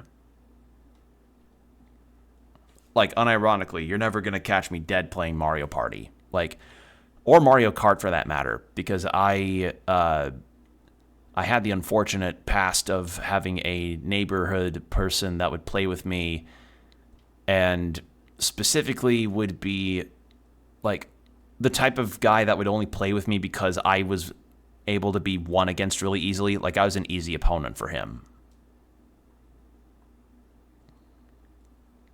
So, yeah, I didn't exactly have a roaring start to a good competitive energy and spirit. Nailed shot doesn't look like it can pass through here. Okay. Is there really nothing else at the end of this hall? I guess not. But yeah, like I hear about the updates and stuff about how some characters have happened. I remember seeing that Alex update for Street Fighter 6 and how people freaked out towards that. And that was an era for certain. And apparently that became so much of a thing that Capcom had to make a statement about it, because they're like, hey, we realized something weird came up about Alex's story. Strangely, it's why I stopped speedrunning Resident Evil RE2 on streams. One mistake and people, yeah, most reviews are only, yeah, I like, that is the issue with playing one particular game as your niche that is like on the competitive scene or things along that line. And, you know, that's not to say like you can't be successful or have a good community when you are able to do that kind of thing. Like, one streamer that I really like is Miss Jackie CR, and she does a lot of Majora's Mask randomizer streams where she'll do things like speedrun strats to try and gather as many items as she can for stuff like no-hit runs or things like that. That's not to say she doesn't do other types of streams, but Majora's Mask no-hit randomizer runs are her bread and butter. They are the thing that she does because she enjoys that, and Majora's Mask is like her comfort game. So it's always good to have a comfort game. In fact, I may have an idea for a comfort game, but the problem with having a game that's your comfort game as well as a game that is well known by people, you're going to likely encounter people that will try to backseat the experience, and that can ruin the fun for you. It can ruin the fun for your audience because somebody's being a shithead. Yeah, it can just kill the mood of the entire thing. Like, that's why most of the time when it comes to games that I play on stream, I typically just play stuff that I want to and share. Like, that's the reason why I do the demo days that I do, because it'll just mean once or twice a month I'll I'll just want to share a bunch of things that I think look cool, and I want to share them with you all. That's it. That's all. Like, that's my deal. And sometimes that will include playing retro games like this, where it's a game that I just didn't have the time space to grow up in, because I was born in 1996, so I was like 2 when this game came out. And having the context now to be able to play it in my older age has made this a very fun experience for me and for others that have likely just wanted to see somebody play this for the first time. My comfort game is Phasmophobia, and it's always backseat. Oh, no. Yeah, a streamer I watch by the name of Chubba Bubs, her comfort games are Dead by Daylight and Phasmophobia, and I'm like, and she's encountered some people that are just like clearly there for the game and don't give a shit about anything else, and I'm like, oh man, that's terrible, and I'm so sorry. I'm so sorry for anybody that has to deal with that kind of thing. Like that, I'm so sorry that people have to deal with that shit, because you're just trying to play a game and chill with your chat and have fun with people, and then here comes like Pubestash McGee 27 in your chat just trying to backseat your game experience. And, you know, what if you're just not serious about the game like that? You know, what if you're maybe just playing on a casual level? Again, I just feel that competitive spirit, while nice and camaraderie driven and at points, can be the worst enemy of can be an enemy to people just wanting to get into it. Like, I don't want to say it's of the same, it feels like the same, it's not the exact same, but it feels like the same mentality as whenever somebody does grifter shit to Pokemon cards, you know, or trying to like micromanage how people play games because it's not how they would do it. Just let people enjoy things however they please.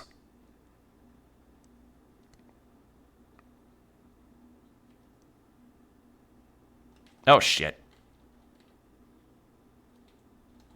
Why did you not fall over, asshole? There, lose your arm.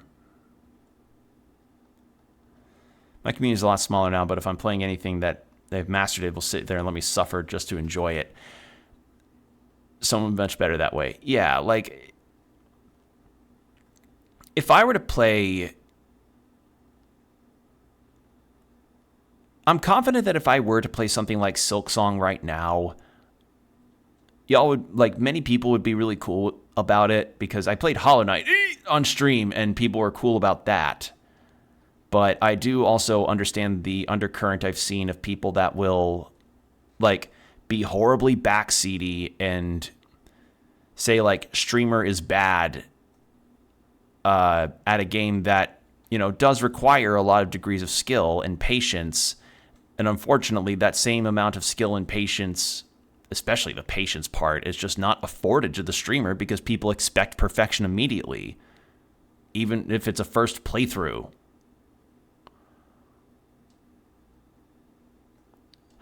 All right, I should have just done this from the start. Thank you, Bolt Gun.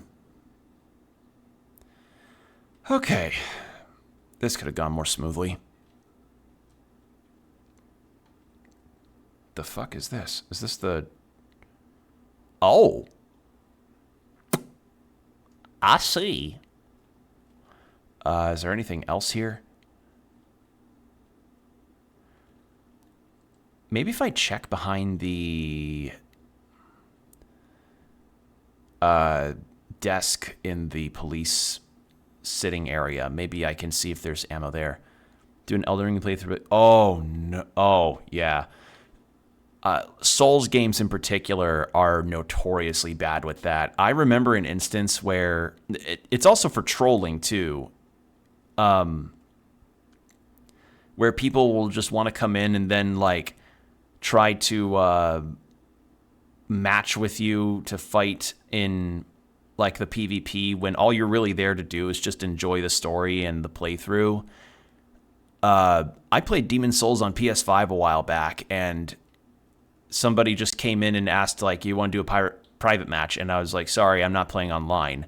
And they left, which, you know what? I'd rather that versus them, like, saying things like,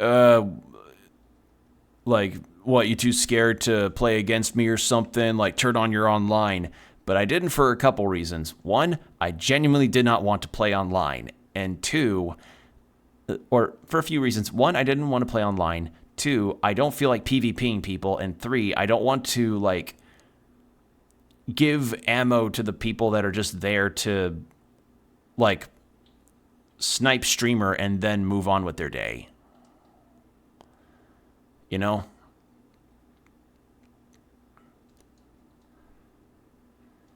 And Dark Souls, and the Dark Souls series in particular, can be really bad about that. A streamer that I really enjoy by the name of Shenpai, she was playing through Dark Souls 2, I believe, and a hacker had invaded her world and was just spamming a bunch of items at her and just kept doing that. And it was really, really killing the mood of the stream. It affected her mood playing the game. And it's like an anti-fun thing when you have backseaters come in. Or people that will just be trolly because they're, like, wanting to be shitheads online. There are really some books I should pick up about the enshittification of the internet. Because I saw some at a bookstore that's local to my area. I just haven't gone to that because books are expensive. And that is gas money I could be able to use. Especially with gas being like $4 a gallon now. But yeah, in terms of Elden Ring, I actually played Elden Ring back when it came out during spring break one year. Or during its release here in 2022. And I've had Backseat try me this game. I had a PS5. Oh, okay. Yeah, for me, I didn't encounter backseaters in my time with Elden Ring, thankfully. But I won't say that my time with Elden Ring was positive in the first place. Let me just say that there were some instances in Elden Ring that genuinely made me have absolutely no fun. Like, I straight up dropped Elden Ring, and you're never gonna see me play that at all. I was at a particular point in a relatively later game area where I was fighting this boss that just had a gimmick to him where I was really uncertain about what the hell I was doing, and I just dropped it because I wasn't having fun. And then a friend of mine had told me, oh, you have to raise this one stat, or you have to go, like, respec your character a bit in order to raise this stat so you have better defenses against that. And in my head, I just think, like, I remember that, like, I thought this, like, isn't the appeal of the Souls series is that any build is viable? Why the fuck should I have to respec my character that's like a Dexy character just so that I can have at least a somewhat easier time resisting a status ailment? Like, if it was a thing of like, oh, just use an item or something to resist it, sure, that's fine, but, like, Elden Ring is for people that mid-max Souls games. That's how I feel.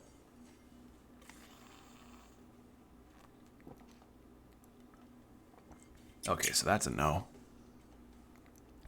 Okay, so I think what she meant was the wall, or I think what she was referring to was the wall where Mr. X showed up. In that case, good thing I saved, because I've got 9 bolts here, and I don't think that'll be enough to take down X gonna give it to you. Is he still here? Thank God the birds aren't. Nope, he went away. Okay. Here? No. Clear the wreckage. A good game for players is Biomutant. I tried my first playthrough with no upgrades just to... Biomutant? Hold on.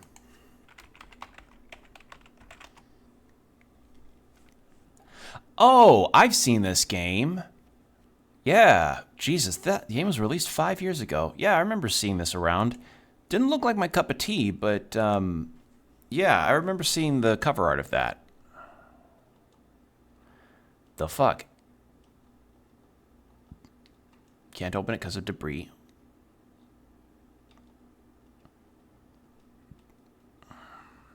Do I actually go to the helicopter then?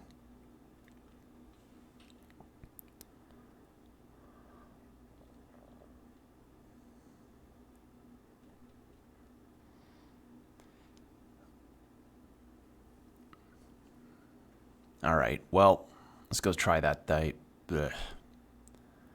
Maybe near here? There we go. It was free on PSN, so I had to try it. Yeah. Oh, that was the other reason. So reason 1 was I did want a PvP. Reason 2 was because I wasn't playing online. And reason 3, PSN is like, what, $80 to $100 or so annually? I am not spending money like that on a console's online services when PC is free online service. That's part of the reason why I also have not gotten Monster Hunter Wilds for anything besides PC yet. And I was like, I'm not going to do that because there aren't really many games on PlayStation that I want to play online. And I know PSN accounts get discounts and stuff and free games, but I don't think enough of that applies to me for me to want to invest in that. It's okay. Here's how I put it. Investing in a console's online stuff, for me at least, for a subscription, does not constitute, like, if the content there does not feel like I get my money's worth out of it, I don't go for it. Like, for instance, way back in the day, like around 2018 or so, I used to use a streaming service called Verve, which was a multi-channel website and app that had Crunchyroll, Funimation, Shudder, and a whole bunch of other types of streaming sites and channels, like Geeks.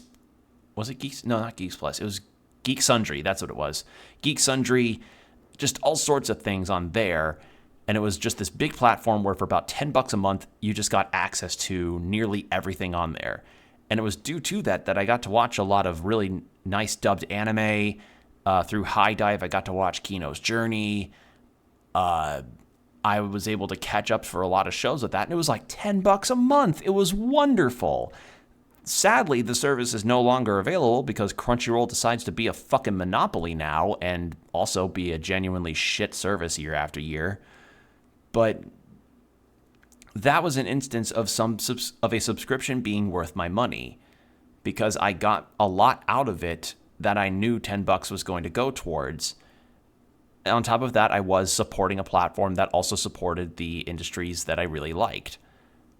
PlayStation Plus, or PSN, and the NSO, and Jesus, especially Game Pass, just don't strike that same chord for me because not because like the services provided might not be interesting, but the cost is so much more astronomical because my rent is high, gas prices are high, and game prices are also getting expensive. Crunchyroll caused me to have a great interest in Sail the Seven Seas. I'm the same way.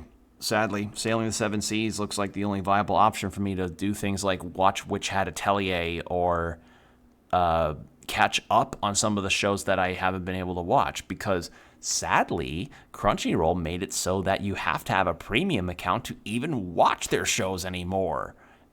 I've talked about this before, but I literally wanted to catch up on To Your Eternity because some seasons had come out of it, and I'm like, oh, fuck, I haven't caught up on that yet. And they just decide to go like, oh, were you still in the middle of some of the anime that you were interested in on our platform?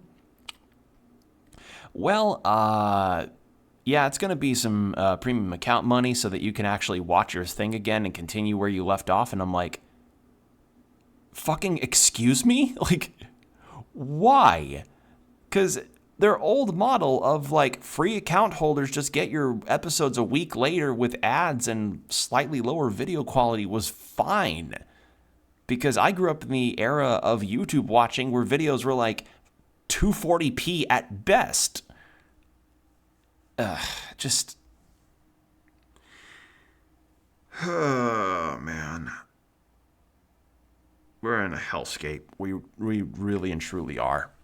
Anyway, what the fuck's in here?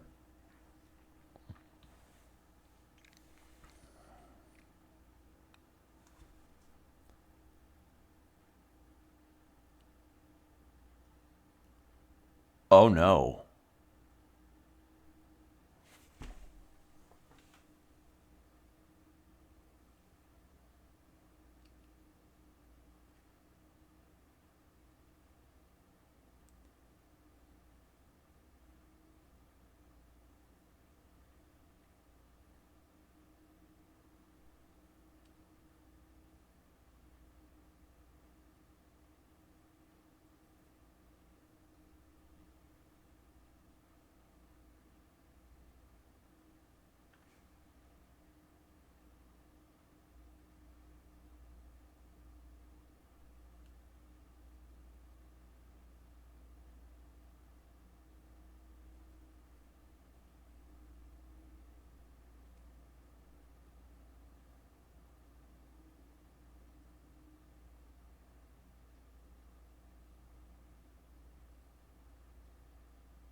Can I do it? I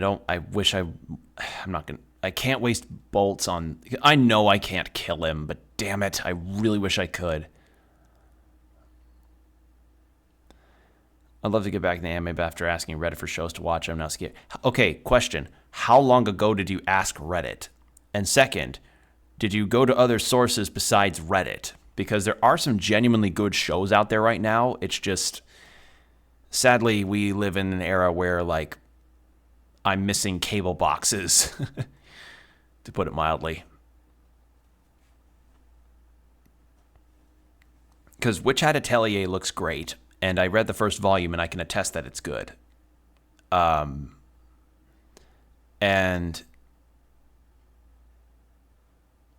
let's see, what else is there? Witch Hat Atelier is good. Marriage Toxin's good. 5 years and I only went to Reddit. Okay. World's very different now with anime versus 5 years ago. A lot of good shows have come out since then. Vinland Saga. Actually, let me consult my shelf of DVDs real quick. Actually, the show they said should never be viewed. Vinland Saga? Really? Because I would say that's required watching for any anime fan.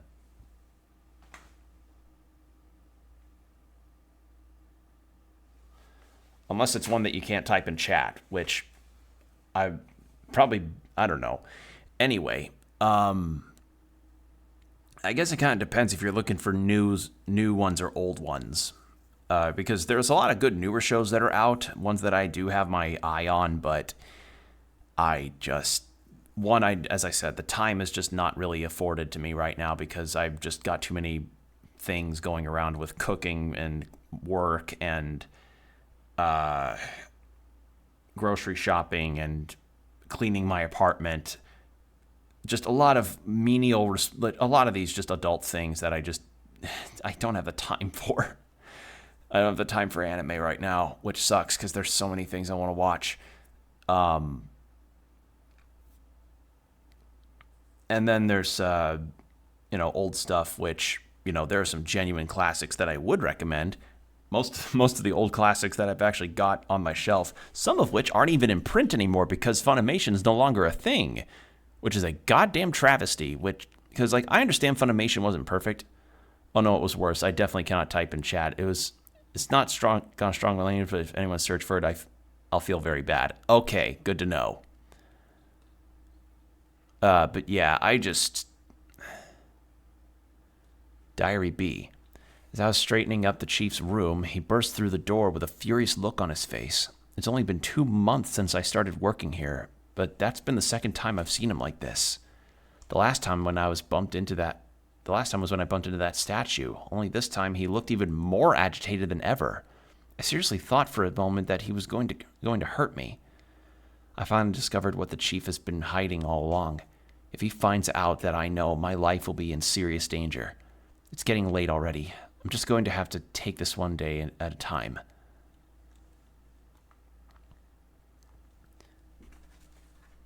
Yeah, Can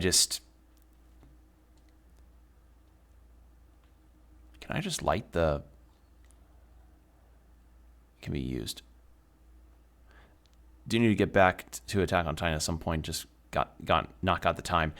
I need to catch up to Your Eternity. I need to catch up to... Also need to get my lighter. I need to catch up to just a number of things. I need to start a few things too. Like, I've heard Freerun Season 2 isn't as good as Season 1, but I do want to watch it because I do enjoy, like, despite the shorter episode length, the other issue that I hear is just that when Freerun Season 2 leans into what Freerun Season 1 did well, it's really good.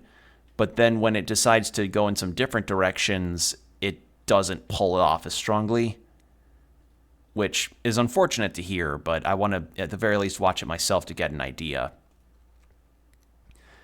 But the last anime-related thing that I actually watched actively was the One Piece live-action series on Netflix, which it was Season 2, and I enjoyed the fuck out of that. Do not ever mistake me on that. I enjoyed the fuck out of my time with that, because I was lying down on the reclining seat with my dogs watching it, and it was a very nice time, despite the circumstances that I was in when I was at my parents' house watching it. But that was the last anime-related or adjacent thing that I even watched. Like, I've not been actively watching shows lately because I either have to go to my parents' house and watch it on their Netflix or their Amazon Prime, or I have to get the series, the subscription service, or Sail the Seven Seas. But the other problem is finding the time to do all that. I should start watching One Piece. Everyone says it's good, but oh my god, it's so long. I'm going to be absolutely honest with you, Sprays. Going with the live-action version of One Piece is not a bad way to start it, because it manages to abridge and more or less streamline the viewing experience of One Piece very nicely. Because the first season literally encompasses a multitude of like 40-something episodes in the span of 8. And then Season 2 does the same thing. Like, it's essentially just taking important elements from the original series and more or less streamlining a lot of it and making it a very viewable experience in that way. And yeah, I mean, that is the best praise that I could possibly say about it. Like, it's taking this series that's known for its monstrous length and doesn't look like it can be used. What the fuck does that mean? Huh? So was it not a lighter that I needed? Wait. Oh, I'm dumb. Is that a light switch?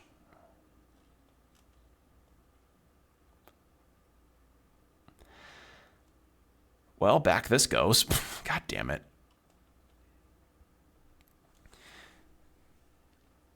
Yeah, but One Piece, believe it or not, after I finished the live-action Season 1 way back when it released, I actually went ahead and went through the manga, because 1, Crunchyroll has One Piece, and I did not want to use Crunchyroll, and 2, if there's something that I will say that I have used instead of watching anime, it is reading manga through manga apps. And there's one official manga app. I don't know if it's available in the UK, but if it is, I recommend it highly, because this is the one I use a lot. It is called Manga Plus by Shueisha. It's got a very, very nice system they've got going for free account holders, and the general cost of the actual premium service is like $5 a month at most. This is why I switched from the first one when you're watching one back for the lighter. Well, there was a fireplace, and I lit a fireplace earlier, so stands to reason that maybe I could have lit that fireplace. Manga Plus, yeah. Manga Plus by Shueisha. Because the system that is done there is one that I really like. So when you get the app, first off, you don't actually really need an account to use it. And second off, because I think accounts to be made, my phone can be in the US? Right, VPNs. So how it'll work is this. You get on there, and you have your library that you can start with series you want to read. If it's a series that is ongoing, so One Piece, Hunter x Hunter, Sakamoto Days, stuff like that, you can pick, or Kagurabachi, you can start the series, and the first 3 chapters of it are free, and every chapter after that you can read once for free, but rereads you have to have a premium account to do so. And you also need a premium account to read their classics, where it's a series that's done. So if you wanted to read Dragon Ball, for instance, you need to have a premium account for that. But if you wanted to just keep up with new ones that are coming out, you can just read the chapters that as they come out for free, and you just still get the experience of the story for free at least once. And the subscription service itself is very affordable. So if you decide to bite the bullet and do it, it's not that bad. Like, the maximum amount that you have to pay for the app's premium service is like $5 a month. And honestly, I've been thinking about getting that, because that is a steal. Because that's so much manga that you get to read, and being able to reread chapters that you may have missed, or at the very least, like, not remembered fully, or maybe you want to read an iconic moment again. That's always really cool, and I just really like that app a lot. I've been using it to catch up with some series and start new ones even that I've been very interested in. Using it, I was able to actually binge read One Piece in the span of 2.5 months. Because I'm fucking crazy like that.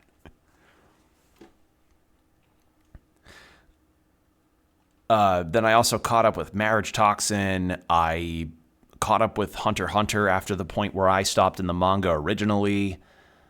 I started and got to pretty far in Sakamoto Days. I've been keeping up with Kagurabachi, Rui Dragon, which hasn't got any new chapters for a while, but I'm guessing it might be because of something with the author. Hopefully they're doing okay. And yeah, in general, they've got a pretty decent selection of stuff. They don't have everything, but they do have a good selection at least. And in general, manga apps tend to be a lot more affordable on the monthly subscription scale. It's just a matter of you picking whichever one you want that will have the series you want to keep up with. For instance, one that I want to be able to read, since the anime apparently is doing really well, is Demons of the Shadow Realm, which is that new series by the Fullmetal Alchemist creator. And I'm very... Oh.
You don't like Sherry in okay, question. Do you not like Sherry in, like, classic RE2, or do you not like Sherry in general? Because I remember the Sherry Birkin sequence in Resident Evil 2 Remake, and that was pretty chilling.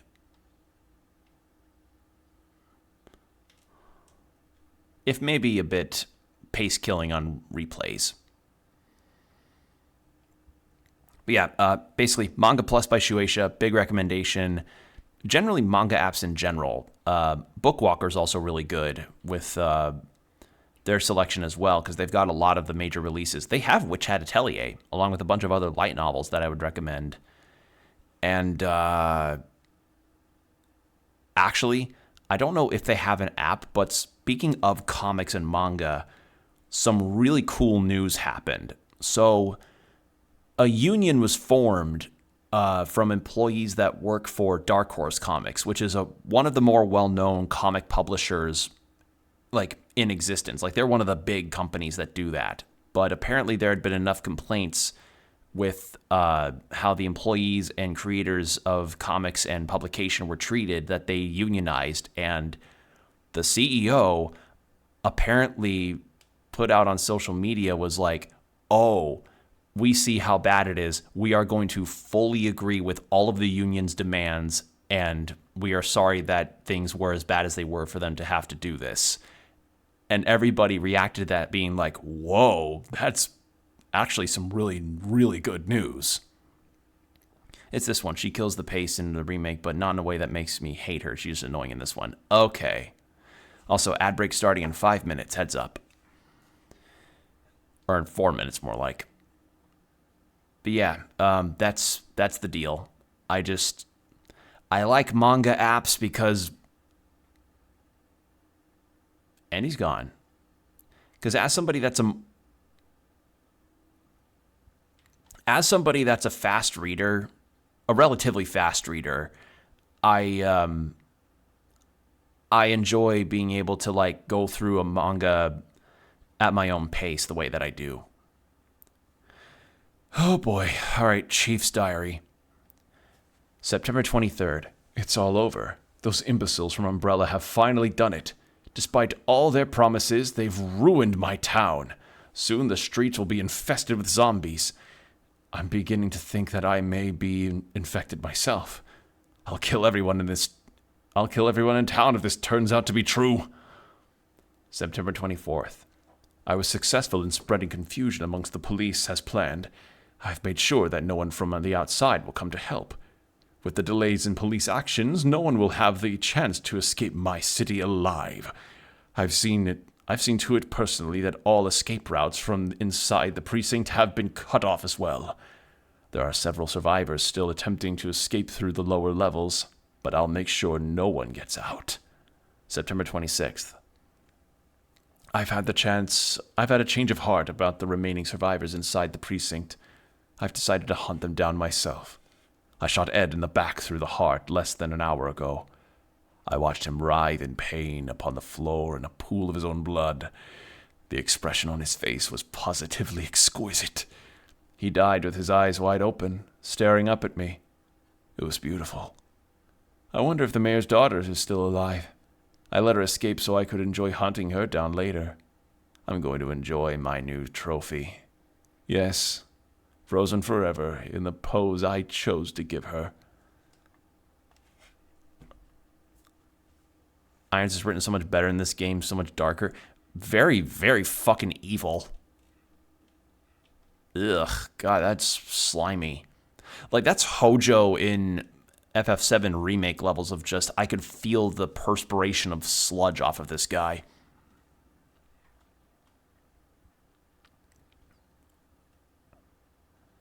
All right. Well, Sherry's there. The heart key. Where was heart key usable? Downstairs? Right, just the one door down there. All right, we're going to save again since we just did a lot of stuff. But yeah, I just find manga apps to be a better investment of time and money because at the very least, they're more cost effective and also you just get more bang for your buck. Like, I'm of a mind that if you want to spend on something that is going to be a subscription, just make sure the subscription's worth your time. Because the last thing that you want is like being stuck on a new account because you... Yeah, the remake, he's just your average creep, and this one's he's so much more dangerous. Yeah, sorry, Automod caught that. Yeah, I just am of the mind that I want people to be able to get what they're paying for, you know?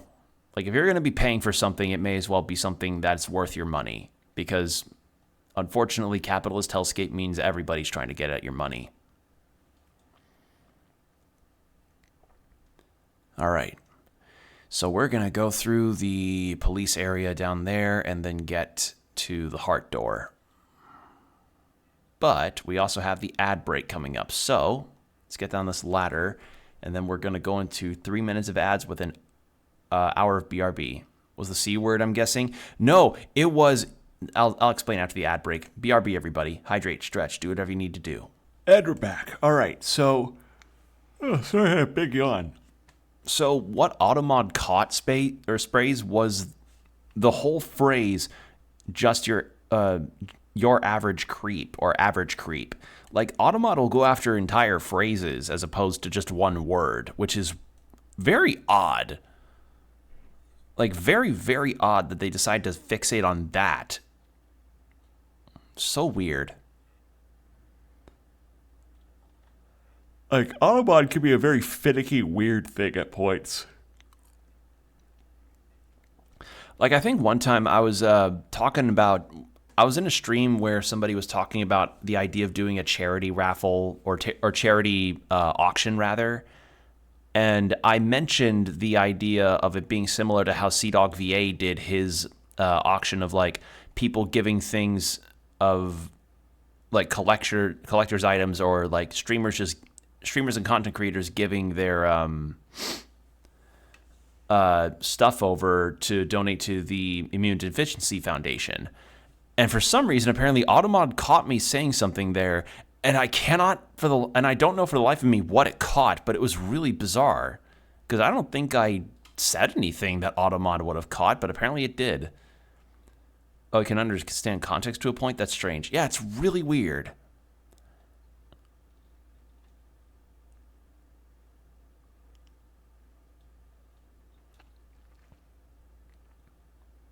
It's locked. A club is etched. All right. Well, down we go.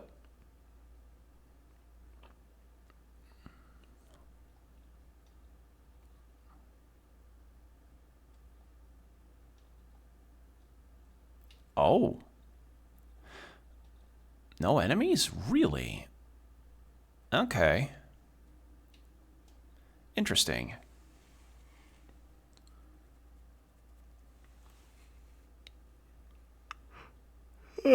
Oh my god.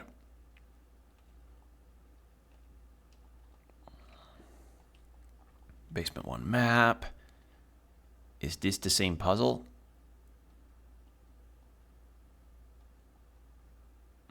Yes.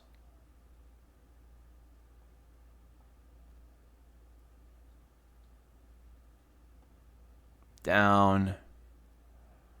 Down. And then up. That could be handy for me, TBH. Some of the things I say out loud can be taken very wrong. Right. Like, it really just can depend on the context at certain points. Also, I'll just combine for a larger heal. Then we'll do this. Oh my god. I'm sorry if I cause you all to start yawning. It's like 9:30 for me, and as I said, I've had a long day. Last night, when I needed to get up to use the bathroom, I straight up felt my legs wobbling because I was just so out of it. Autopsy room, it's locked. A club is etched. God damn it. God dang it, this goddamn club key.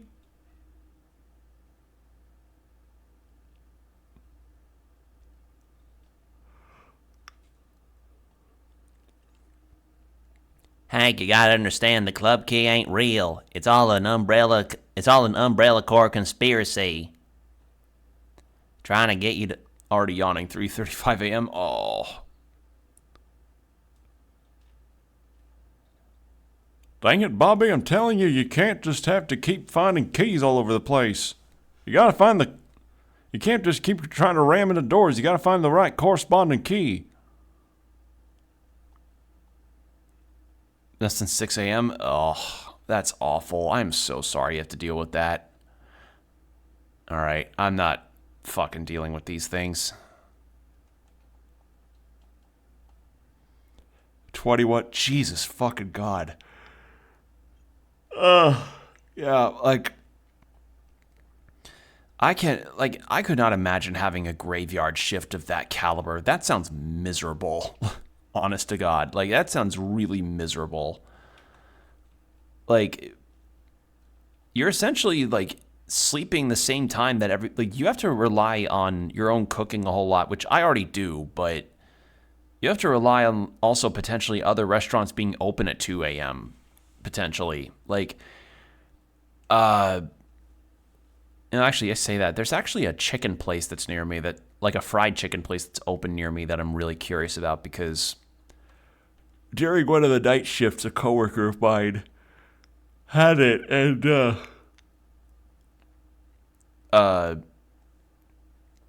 it looked really good. Other guy really need to cover medical emergency. Oh, okay, yeah. Like if it's for a medical thing, absolutely. Like, and at the end of the day, money's money, but yeah. I hope you have the biggest crashing sleep ever. Like you just sleep for like 3 billion years or something. Go into the kind of Odin sleep where you wake up and you're like the Donald Duck meme of when you wake up from a nap and you feel tired. Like you need to sleep from how hard you slept. Oh, hello.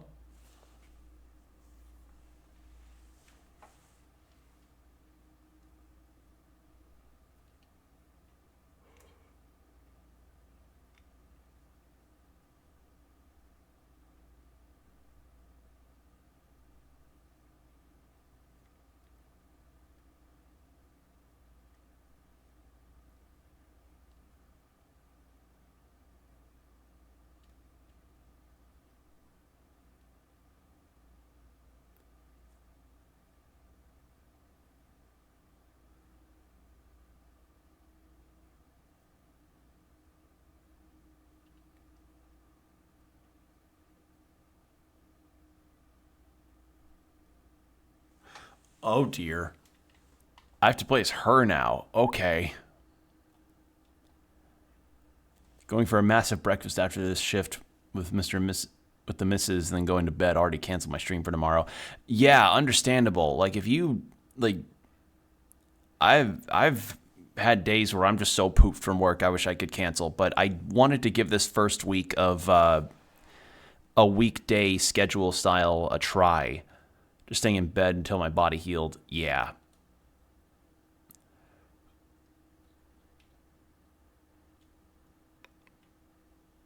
Oh, I see. So instead of lunging to hurt, they vomit on me.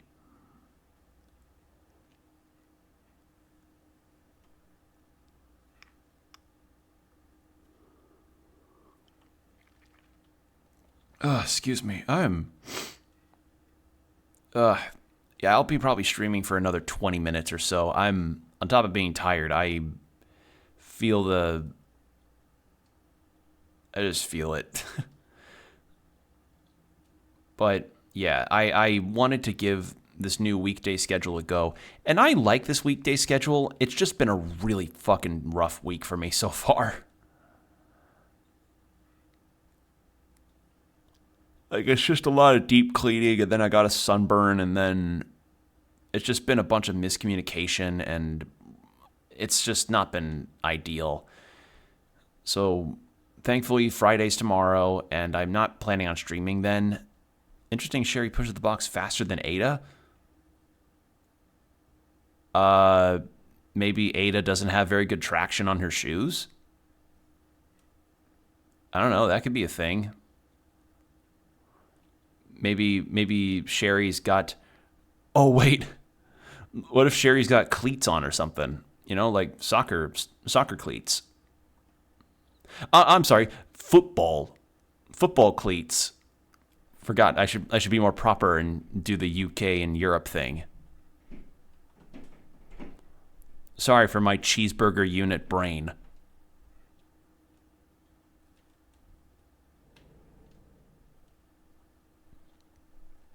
Take the sewage map.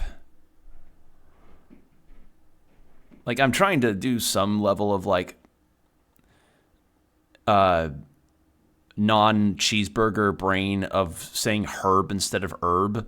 But, because that is genuinely, as I said earlier, something that I don't understand on why we decided to not have the pronunciation of the H. It is secretly a 45-year-old bodybuilder. In that case, I don't know, some kind of buff or something. Because honestly, a kid wouldn't be able to push a box that size.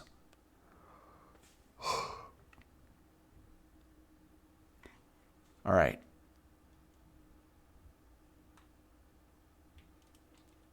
Gotta get out deep. Whoop. Stop throwing up. You need some Tums. These zombies need a bunch of Tums.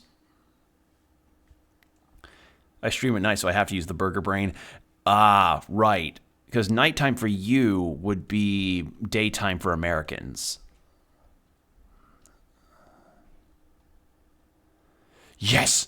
Oh, thank God. Yes, please, thank you. Yes, fuck. Yes, yes, yes, fuck yeah. Audience is American mainly, so I have to change. Honestly, you end up with an American audience no matter your time zone. Like, Australian streamers will have Americans. Viewers in Japan, or streamers in Japan and other areas of Southeast Asia will have American viewers. Like, Americans like us kind of pop up like weird cryptids. Like, we just show up out of nowhere no matter the time zone you're in. Or actually, maybe a more apt comparison would be like roaches.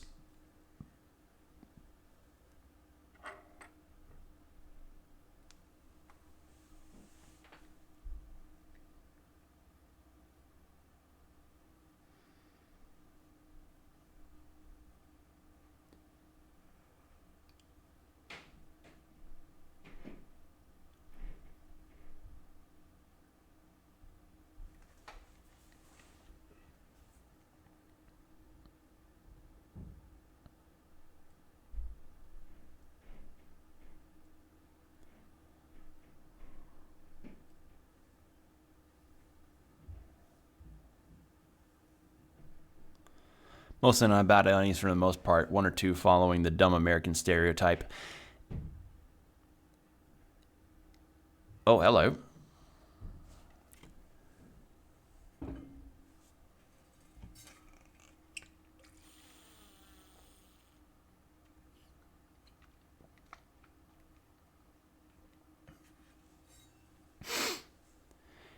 Yeah, I mean, I get the unfortunate American stereotype. And here's the thing, Sprays. I'm born and raised Texan. I don't live in Texas anymore, thank God, but I was born and raised there, and I have family members that genuinely are and act like the Texan stereotype. Or are acted like the Texan stereotype. Like, not many of them do anymore, but that was some members of my family I did grow up around. There we go.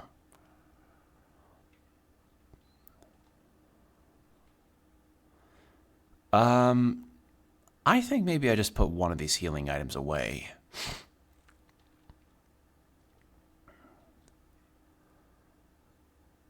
But yeah, I moved out of Texas a long while ago, and the thing I'll say about Texas is this. Texas to other Americans are like how Americans are seen by the rest of the world. Like that, like very much like be obnoxious and very much like you know a Texan when you see them, in the same way for the rest of the world where it's like you know an American when you see them.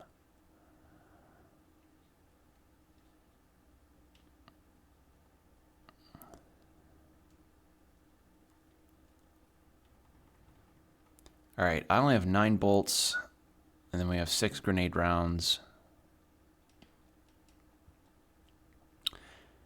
I want to keep my rounds on me. I feel like that might be really a good idea. And I'd like to think that maybe I'm one of the Americans that aren't like that at all. Because I'm for certain not fucking proud of my country. My country's a dog shit place right now. Like, it's genuinely shit here.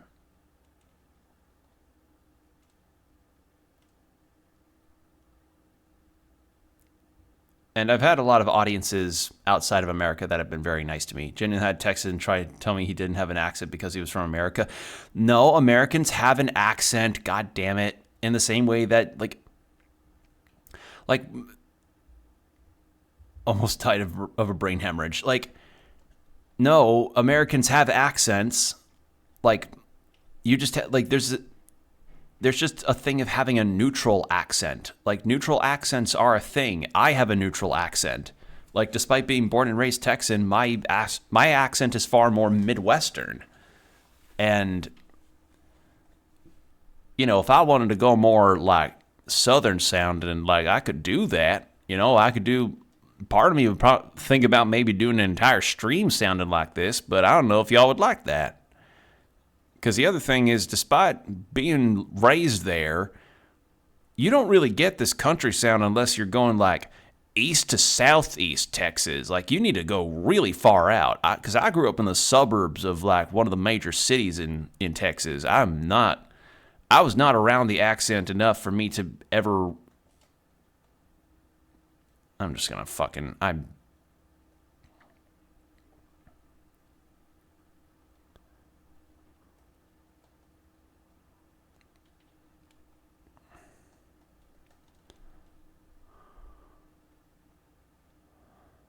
hate these enemies so much. Get in there. I was born and raised in the east of England. Family is Scottish, so it's pain to understand them. All right, you got to understand a bit of Scottish. Yeah, like, for me, my family... Because, like, my dad's half of the family is Midwestern. My mom's half of the family is Texan. So I kind of had a best of both worlds on that front.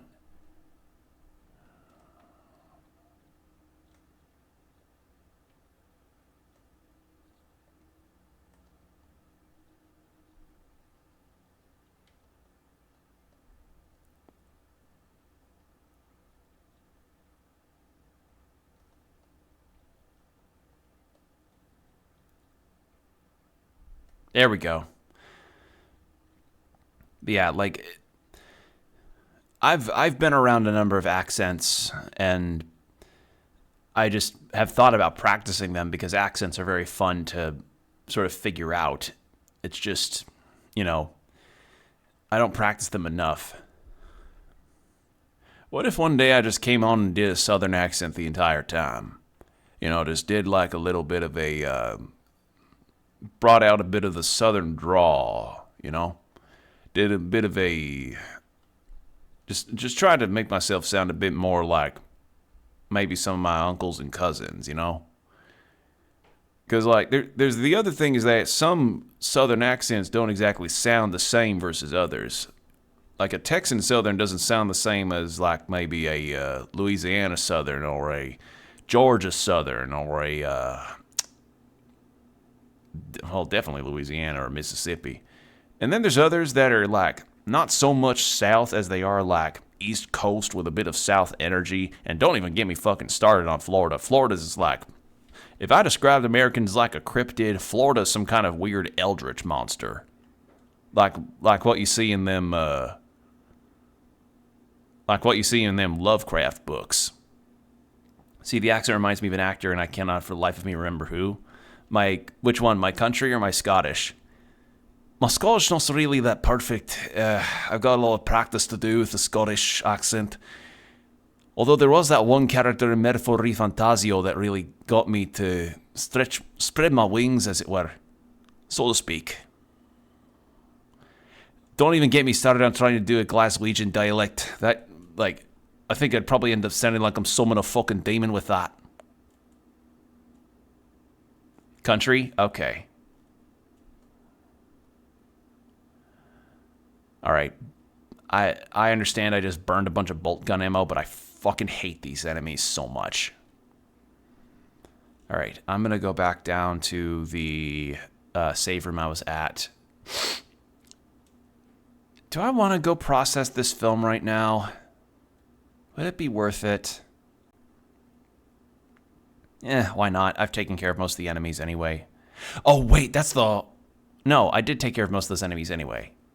Scottish makes you sound like an American trying to do a Scottish accent. Yeah, I haven't really done much practice with it. You can definitely hear it in my esoteric ebb streams with all the British accents that I try to do, and Australian, and a very bad attempt at Irish.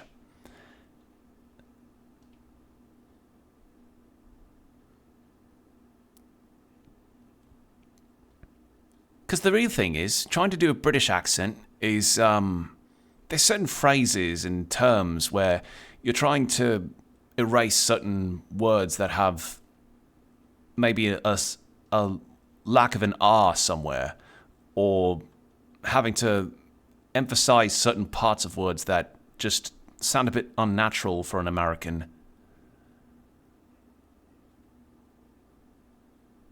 Because, like, I remember seeing this comedian, he was doing a spot-on British accent, asking a member of the audience who was British, like, what region his accent sounded like it was from, and somebody placed him around Yorkshire, and the comedian was like, oh, you think I'm from Yorkshire by my accent? And then he's changed to an American accent and said, we'll try Mississippi, or no, it was Massachusetts. Irish is easy to just be drunk. Yeah, Irish I've not really had a lot of practice in. Oh yeah, the fact that you don't put the letter T in water. There's the reason why bottled water is such a highly well-known meme amongst any Americans that tend to listen to British people talk. But yeah, for Irish accents, I don't really have a lot of practice with that.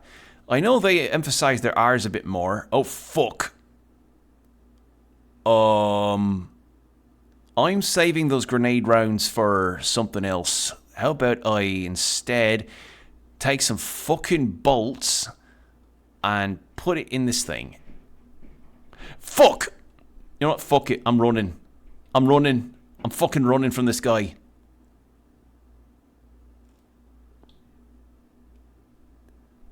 That was fucking a travesty. Because, like, the other thing is, if I try Irish, I'm gonna slip into probably, like, a different form of a British accent. Like, involuntarily. Now, how fucking funny would it be if this...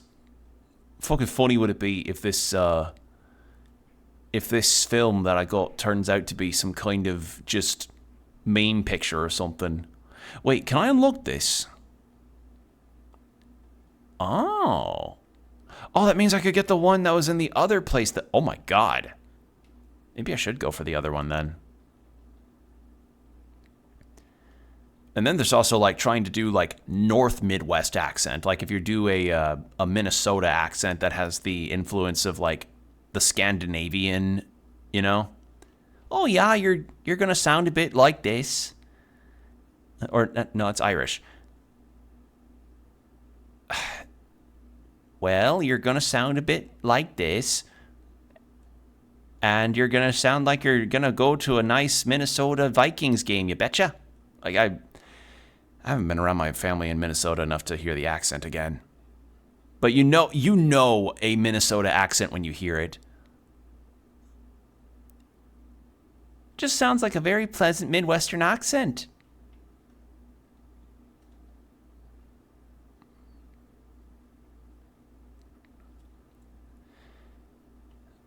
I don't know, like, it...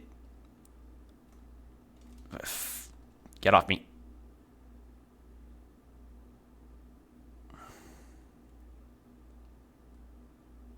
Ah, shit, too close. Or too... There we go.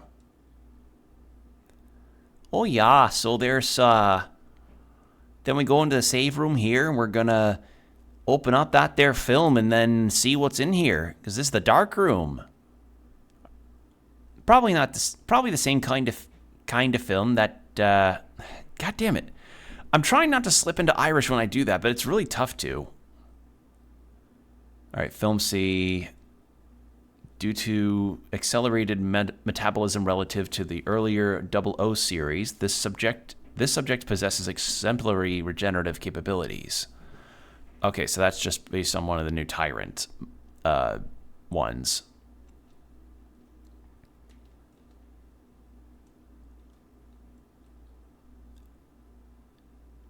And then you got the East Coast accent. That one's just like, you know, your New Yorks and your Bostons and your New Jerseys.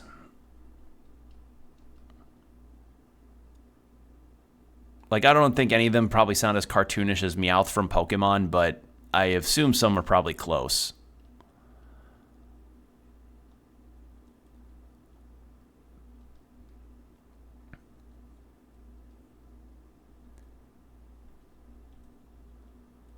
Let's see. Anything else I need to do? I've got the club key.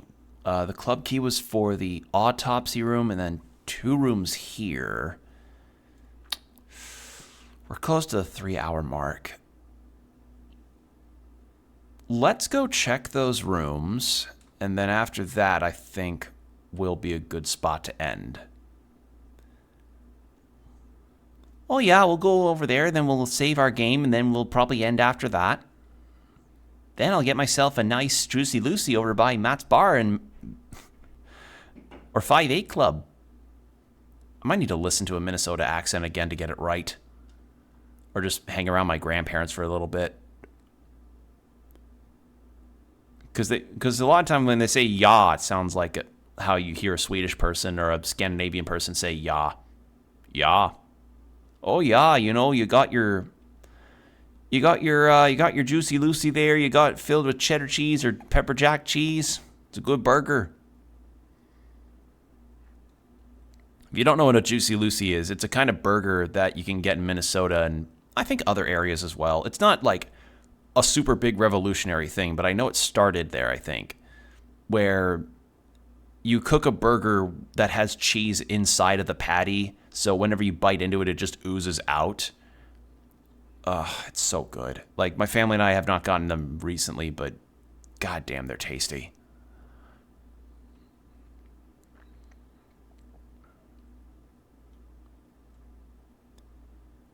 And then this Australian, which I'm not, like, I feel like I've gotten a bit more practice with that, with my voice I do for Snell over my Esoteric Ebb playthrough. And, yeah, that's gotten a bit more practice. Unless it sounds more British. Can't really say. Because, like, I've not been over... terrible around here? Oh, is my accent not good? Dang it. All right. Terrible around here. All right, what the fuck is in here? It was the... Oh, it was this. Oh, for the clock tower. Right. Okay, this I need the lighter for, but I'll remember that for next time. I want to go check that other door. A good burger where I live would be a revolution. Terrible. Oh, the burger stuff. Oh, sorry. Yeah. Actually, I recently learned about a type of chicken sandwich that was UK exclusive and apparently went away in 2022. That's all I'm coming through. No, you're good. I just misread the message timeline. Anyway, no, I understood your meaning now. But as I was going to say, I learned about a British McDonald's item. Now, I've not eaten at a McDonald's in, like, easily over a decade, close to 15 years probably. But I learned about a chicken sandwich item that McDonald's in the UK had that sounded like it was divine.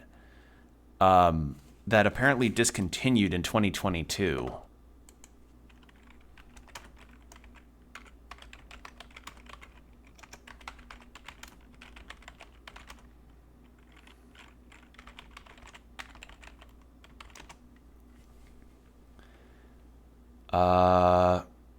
Let's see. It's because I saw a British, like, cooking guy on YouTube had had remade it himself. It wasn't the McRib. The Chicken Legend, that's what it was called. I saw a guy make a Chicken Legend because he said that in the UK it was around for like 15 years before it got discontinued, because apparently the bread used in the Chicken Legend was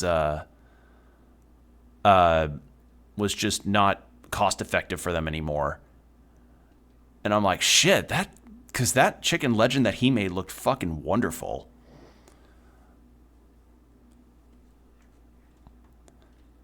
Again, though, I wouldn't get it. Unless it was offered to me, I don't think I would get it because, as I said, I'm not a McDonald's consumer.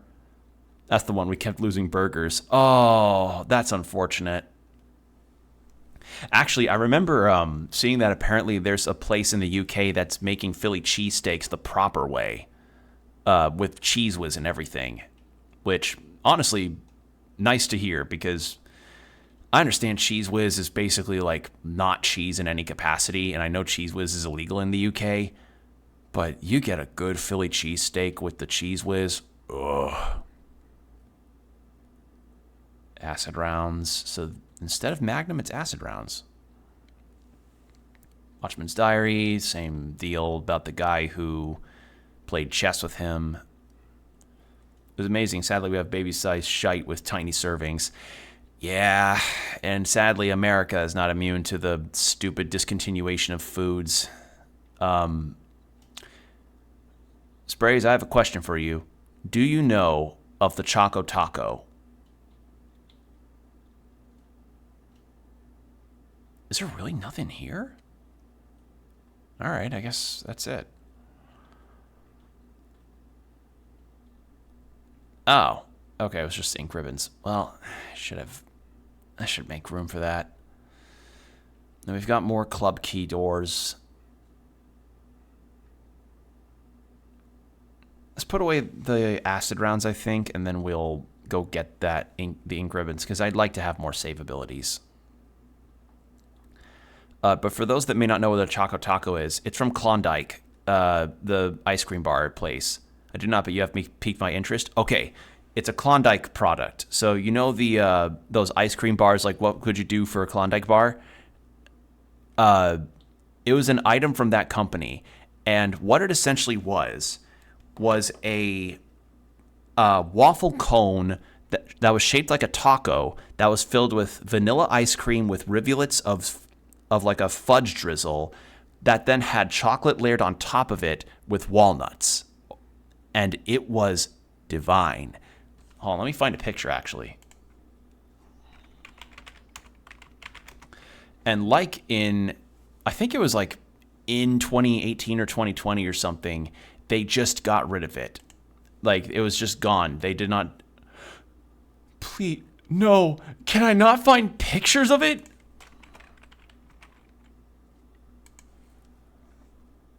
There it is. Okay. All right. Oh my God. Hold on. I found one with the packaging.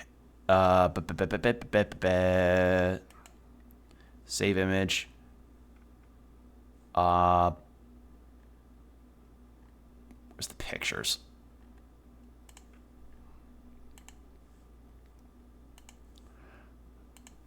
All right. And then I'm going to have to make a source for this. Image. Blah. And then browse. And then... Where are you? Where are you? Where are you? Where'd you go? There you are. This was the Choco Taco. So... You see the little strips in the little lines in the vanilla ice cream? That's meant to be like a fudge drizzle. And then topping all of that, the waffle cone and the ice cream, is chocolate and walnuts meant to go on top of it. And like it says, it's ice cream and a taco. It's genius. It was fucking genius. But then they got rid of it. I want to say it was discontinued in either 2021 or 2022. And I think Taco Bell tried to do a revival of it, and they just couldn't get it off the ground. Or it was like a short run or something. And now if you want a Choco Taco, you got to make it yourself, which I just don't have the ability to do so. But the same guy that made the Chicken Legend, had made the Choco Taco being a part of his series where he's like, I'm remaking dead foods to see if they should be brought back. And sure enough, when he gets to the Choco Taco, he's like, why the fuck did they get rid of this? And I'm like, yeah, why did they fucking get rid of it? Ugh. Like, that is genuinely one of the greatest food travesties of the world. My mouth's watering. I fucking miss those things every fucking day. If I was just at home and I wanted a sweet treat after having some beers or something, I would be... A Choco Taco would fix my universe. But no, they decided to not do it. Ugh. You getting the everything must be healthy bowl over there? No, because we still have shit like dill pickle Cheetos that are a thing. But let's just say that for some products, it really feels like they just kind of threw spaghetti at the wall to see what stuck.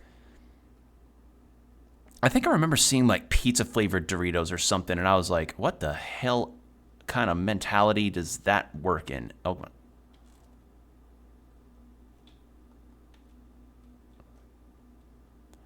All right, I need to find a safe spot. I forgot completely about these things. Actually, you know what? No, I'm not burning that much bolts on this thing. Like, obviously, there is going to be a market of, like, counting the macros and stuff for everything. And, you know, if you want to find legitimately good options for eating out healthily, there are options out there. I learned apparently that Chipotle has this thing where you can do bulk orders of food items and then people meal prep that way, which, you know, nice, cool, but that's not the method I do.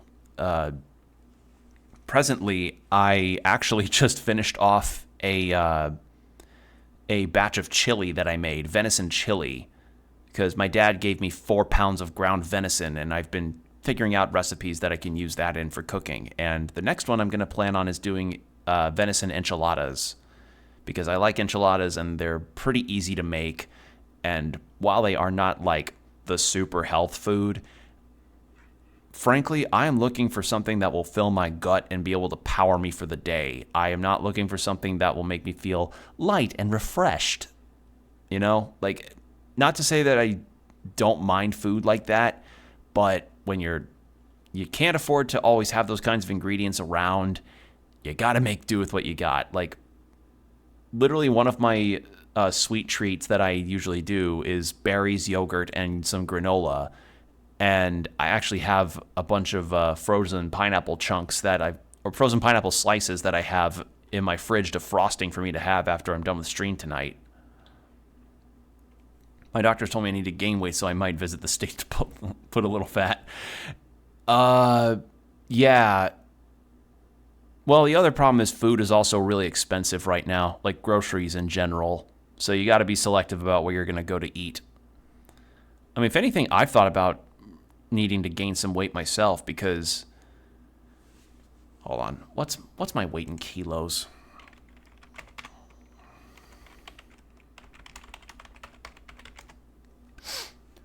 Okay, for reference, being a 6'2" guy, I weigh about 74 kilos. So I'm averaging out fine, but I do look very skinny, and I've kind of wanted to put on a little more weight for muscle, or at the very least to, you know, have a bit more stamina for stuff. And that's also why I want to make stuff like enchiladas and chili and very protein-heavy things to kind of bulk up a little bit, you know? Like, I'm not looking to get huge. I don't want to be like Larry the Lobster, but, you know... Wait, I could just fucking reload... Hold on. Unknown stone to BH? Shit, okay, right. Okay, you do that measurement. What the... How the fuck do I...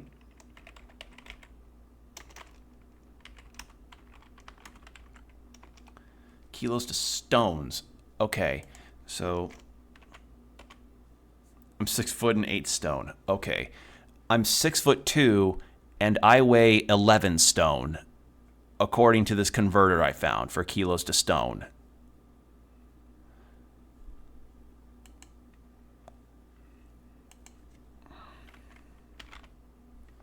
like, you know, give or take a few kilos and whatever for stone denomination, but yeah, I'm about that, like roughly 11 to 12 stone.